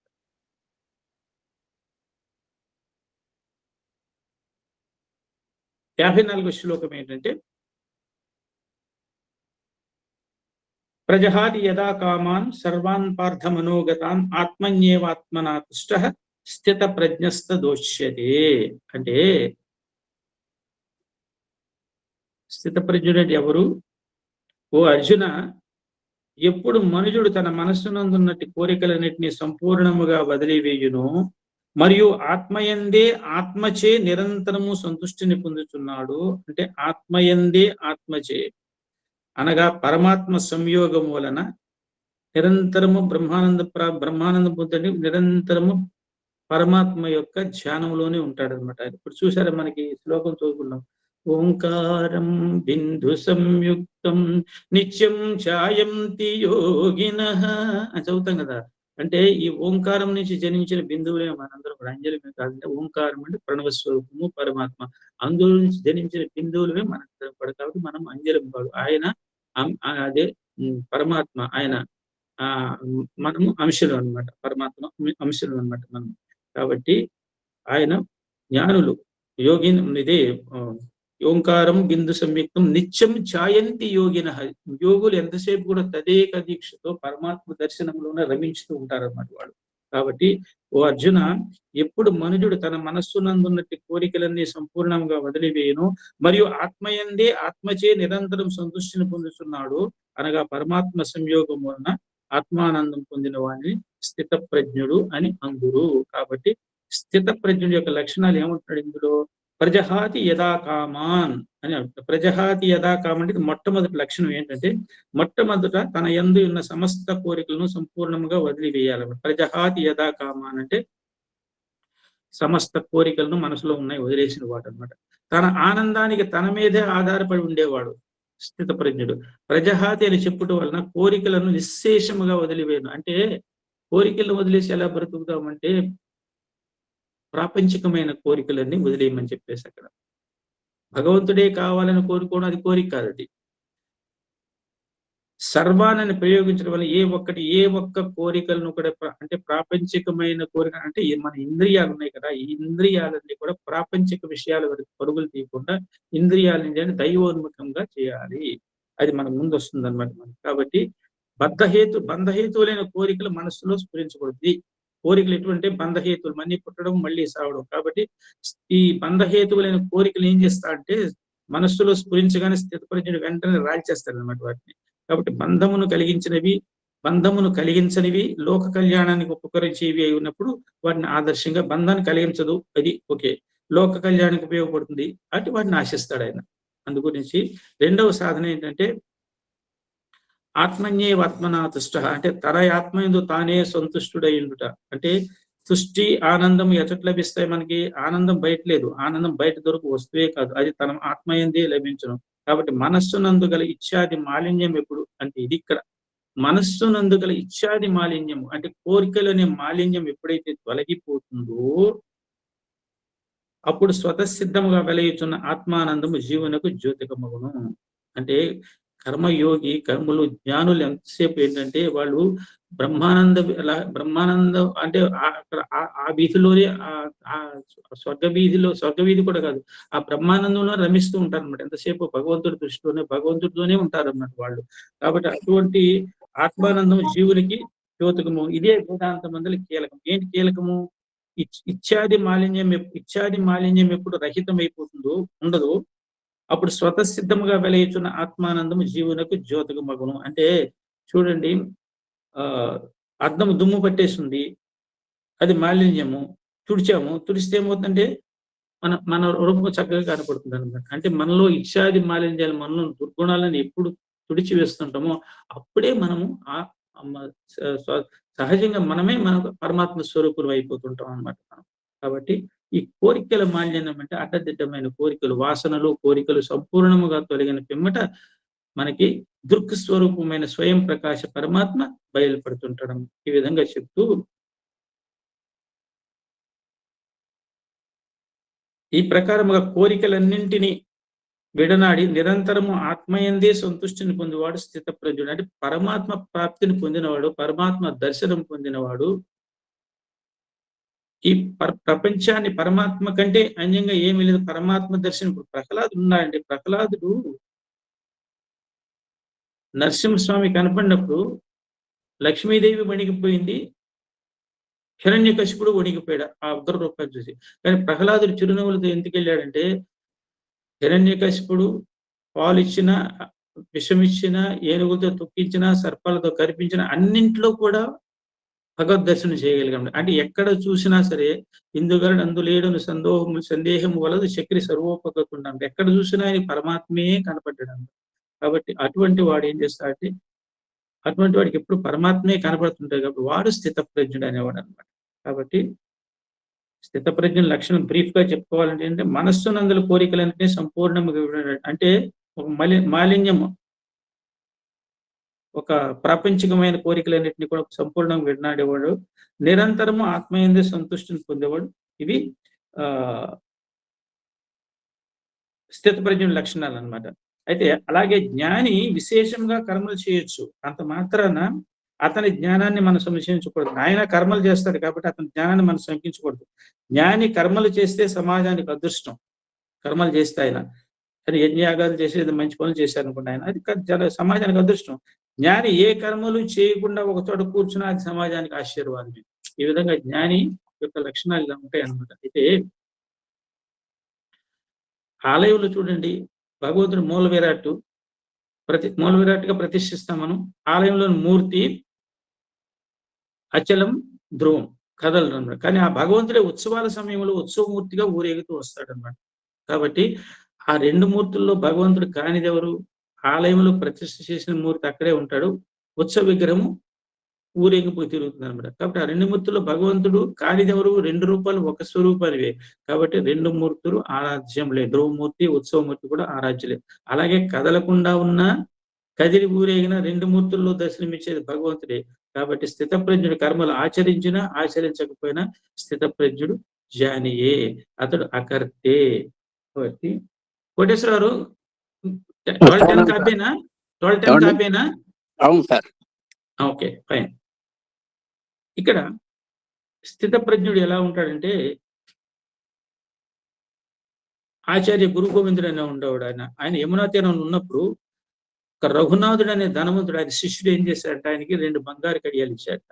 అంటే స్థితప్రజ్ఞుడు ఎలా ఉంటాడు అనేది ఒక ఉదాహరణ అన్నమాట మనకి. స్థితప్రజ్ఞుడికి బంగారం చూసినా మట్టి చూసినా రెండు ఒకలాగా ఉంటాయి. ఇది బంగారము ఇది మట్టి అని ఎప్పుడైతే డిఫరెన్షియేట్ చేశాడో వాడు స్థితప్రజ్ఞుడు కానట్టే లెక్క. శిష్యుడు బంగారు కడియాలను ఇవ్వగానే ఒక దానిని కుడి చేతి బొట్టన వేలికి తగిలించుకుని ఇలా తిప్పాడంటే విష్ణు చక్రం లాగా. అలా తిప్పుతుంటే అది పట్టు తప్పి ఏం చేశాడంటే యమునా జలాల్లో పడిపోయింది. అయ్యో గురుదేవా, నేను నదిలో దాన్ని తీసుకొస్తాను, కానీ అది ఏ వైపు పడిందో మీరు విసిరేసినప్పుడు నేను చూడలేదు, అది ఏ వైపు పడిందో నేను చూడలేదు, మీరు చెబితే నదిలోకి దూకి అది ఏ వైపు విసిరబడిందో చూడలేదట ఆయన. మీరు చెప్తే నదిలోకి దూకి ఆ కంకణాన్ని తెచ్చివ్వగలను అన్నాడట. అయితే ఆ మాటలు విని శిష్యుడు రఘునాథుని ప్రియంగా వీక్షిస్తూ తన చేతిలో ఉన్న 2వ కడియాన్ని పట్టుకుని అదుగో అక్కడ అని మొదటిది లేని చోటకి ఇసిరాడు. దీన్ని కూడా అంటే 2 బంగారు కడియాలను కూడా చాలా సులువుగా చేసేసాడు అనమాట. కాబట్టి ఏదన్నా సరే ఒక కోరిక ఉందంటే అది మాలిన్యాన్ని డెవలప్ చేస్తున్నాడు, ప్రాపంచికమైన కోరికలన్నీ కూడా. కాబట్టి ముముక్షువులు ఏం చేస్తారంటే బంధహేతువులైన వాటిని చక్కగా త్యజిస్తారు. అయితే స్థితప్రజ్ఞుడి యొక్క కొన్ని లక్షణాలు ఏంటంటే చెప్పుకొని ఈ శ్లోకం చెప్పుకొని మనం ఆపేద్దాం. దుఃఖేష్వనుద్విగ్నమనాః సుఖేషు విగత స్పృహ వీతరాగ భయక్రోధ స్థితధి మునిరుచ్యతే. అంటే దుఃఖములందు కలతనందని మనస్సు కలువాడును, అంటే సుఖములందు ఆసక్తి లేనివాడు, అనురాగము భయము కోపము తొలగిన వాడునవు మననశీలుడు స్థితప్రజ్ఞుడు అని చెప్పబడును. అంటే 3 లక్షణాలు అన్నమాట స్థితప్రజ్ఞుడికి. ఇవన్నీ అర్జునుడికి ఎందుకు చెప్తారంటే కలియుగంలో, రాబోయే కలియుగంలో అర్జునుడి ద్వారా అందించింది అంటే ప్రతివాడు అర్జునుడి లాగానే తయారవుతాడు, చతికిల పడిపోతాడు, పరిస్థితులు అనుకూలంగా ఉన్నప్పుడు విజృంభించిపోతాడు. ఈ విధంగా వీళ్ళందరికీ ఎట్లా ఉండాలి చెప్తున్నారు అనమాట ఆయన. దుఃఖములందు క్షోభనందకూడదు, అంటే దుఃఖము కూడా నీకు అది కూడా నువ్వు చేసుకున్నది, క్షోభను పొందకూడదు. సుఖముల యందు ఆసక్తి ఉండకూడదు. ఈ సుఖం పోయింది అనుకోండి, మనం చేసుకున్న పుణ్య ఫలితంగా ఈ సుఖం వచ్చింది, మళ్ళీ వెంటనే మనకి కష్టం రావచ్చు. కాబట్టి రాగ భయ క్రోధము లేకుండా, రాగం అంటే ఆసక్తి, దేని మీద ఆసక్తి పెట్టుకోకూడదు. దేని మీద విపరీతమైన వ్యామోహం పెట్టుకుంటే ఏది మంది కాదండి. ఏది మీద వ్యామోహం పెట్టుకుంటే ఈ కారు నాది అనుకుంటే రేపు ఎవరిదో తెలియదు, ఇల్లు నాది అనుకుంటే రేపు ఎవరిదో తెలియదు. అలా దేని మీద ఆసక్తులు పెట్టుకోకూడదు. భయ క్రోధము లేకుండా ఉండటం అని, భయం ఉండకూడదు, క్రోధం లేకూడదు. కాబట్టి ముముక్షులైన వారు స్థిత ప్రజ్ఞ లక్షణాలను సాధనాలుగా స్వీకరించి వాటిని సాధించడానికి తీవ్రంగా యత్నించాలి. కాబట్టి ఇక్కడ దుఃఖేషు సుఖేషు ప్లూరల్ ఎందుకు వాడండి? దుఃఖం అంటే సరిపోతుంది కదా. సుఖేషు అంటే సుఖ దుఃఖాలు 3 రకాలుగా ఉంటాయి అన్నమాట. అంటే దుఃఖం ఒకటే, కానీ ఇక్కడ దుఃఖేషు అని బహువచనం వాడడం జరిగింది. అంటే దుఃఖం ఒక్కటే అయినా దుఃఖ కారణాలు 3 విధాలుగా ఉంటాయండి. అవి అందువలన దుఃఖేషు అని బహువచనం వాడడం జరిగింది. అలాగే సుఖేషు అనడం కూడా. కాబట్టి సుఖ దుఃఖాలు ఏంటంటే 3 విధాలుగా ఉంటాయండి. ఆధ్యాత్మికము, అది భౌతికము, అది దైవికము అని మనకు తెలిసిందే. ఆధ్యాత్మికము, అది భౌతికము, అది దైవికం అన్నమాట. అంటే ఆధ్యాత్మిక అంటే మానసిక, శారీరక అని జ్వరము, తలనొప్పి మొదలైన దేహ సంబంధంగా కలిగే దుఃఖాలు ఆధ్యాత్మిక దుఃఖాలు అన్నమాట. అంటే అది శారీరక, మానసిక ఆందోళన, ప్రేమ, కోపం, ద్వేషం వంటివి కూడా, ఇవన్నీ కూడా. ఇక ఆది భౌతికం అంటే మన చుట్టూ ఉన్న భూతాల వల్ల మనకు జరిగే ప్రమాదాలు. అంటే భూతాలు అంటే ఎలా అంటే వ్యాఘ్రాలు, వృశ్చికాలు, సర్పాదుల వల్ల, అంటే మన భూతాలు ఉంటాయి కదా, మన సాటి మనుషుల వల్ల కూడా ఇవన్నీ ఆది భౌతికాలు అంటే ఇతర జీవుల వల్ల, మనుషుల వల్ల కూడా. ఇక కాస్మిక్ ప్రకృతి వల్ల, అంటే అవి ఆది దైవికం అన్నమాట. అంటే భగవంతుడు వల్ల వచ్చాయి అనమాట. ప్రకృతి వల్ల, దైవం వల్ల పెనుగాలి, వర్షము, ఎండ, అగ్ని, పిడుగులు, వరదలు, భూకంపాలు ఇవన్నీ ఆది దైవికాలు. కాబట్టి పాప పుణ్యాల కారణంగానే ఈ విధమైన సుఖ దుఃఖాలు మనకి కలుగుతుంటాయి. కాబట్టి సమస్త విషయములందు అభిమానము, మమతాసక్తులు లేకుండా, ప్రియములు సంభవించినను సంతోషము గాని ద్వేషము గాని లేకుండా, అనుకూల ప్రతికూల పరిస్థితుల యందు, అంటే ద్వేషం, సంతోషము అనుకూల జరిగినప్పుడు, ద్వేషము, దుఃఖము ప్రతికూల పరిస్థితులు. కాబట్టి ద్వేషము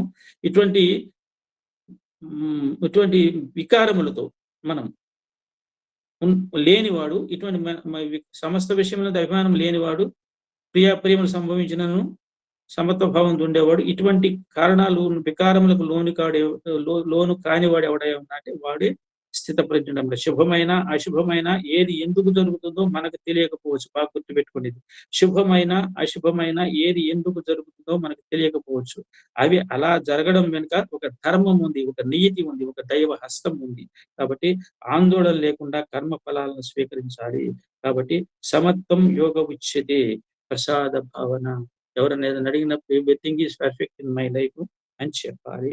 కాబట్టి జై సాయిరామ్ అండి. నాకు అవకాశాలు ఇచ్చిన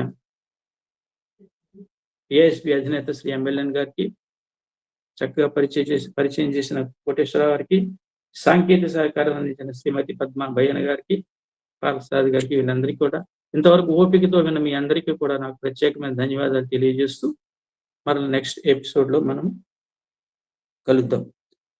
సాయిరామ్. సాయిరామ్ సార్, ఒక భజన పాడండి సార్. అలాగే అమ్మ.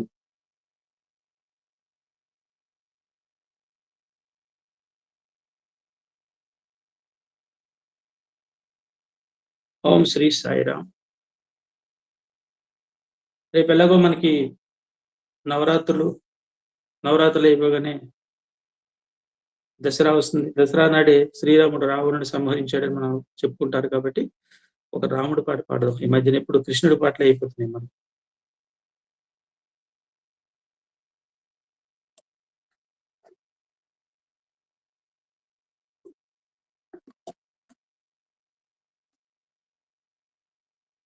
రఘుపతే రాఘవ రాజా రామ, రఘుపతే రాఘవ రాజా రామ, ఓం సీతారామ, ఓం సాయి రామ, రఘుపతే రాఘవ రాజా రామ. దశరథ నందన రాజా రామ, కౌసల్యాత్మజ సుందర రామ. దశరథ నందన రాజా రామ, కౌసల్యాత్మజ సుందర రామ.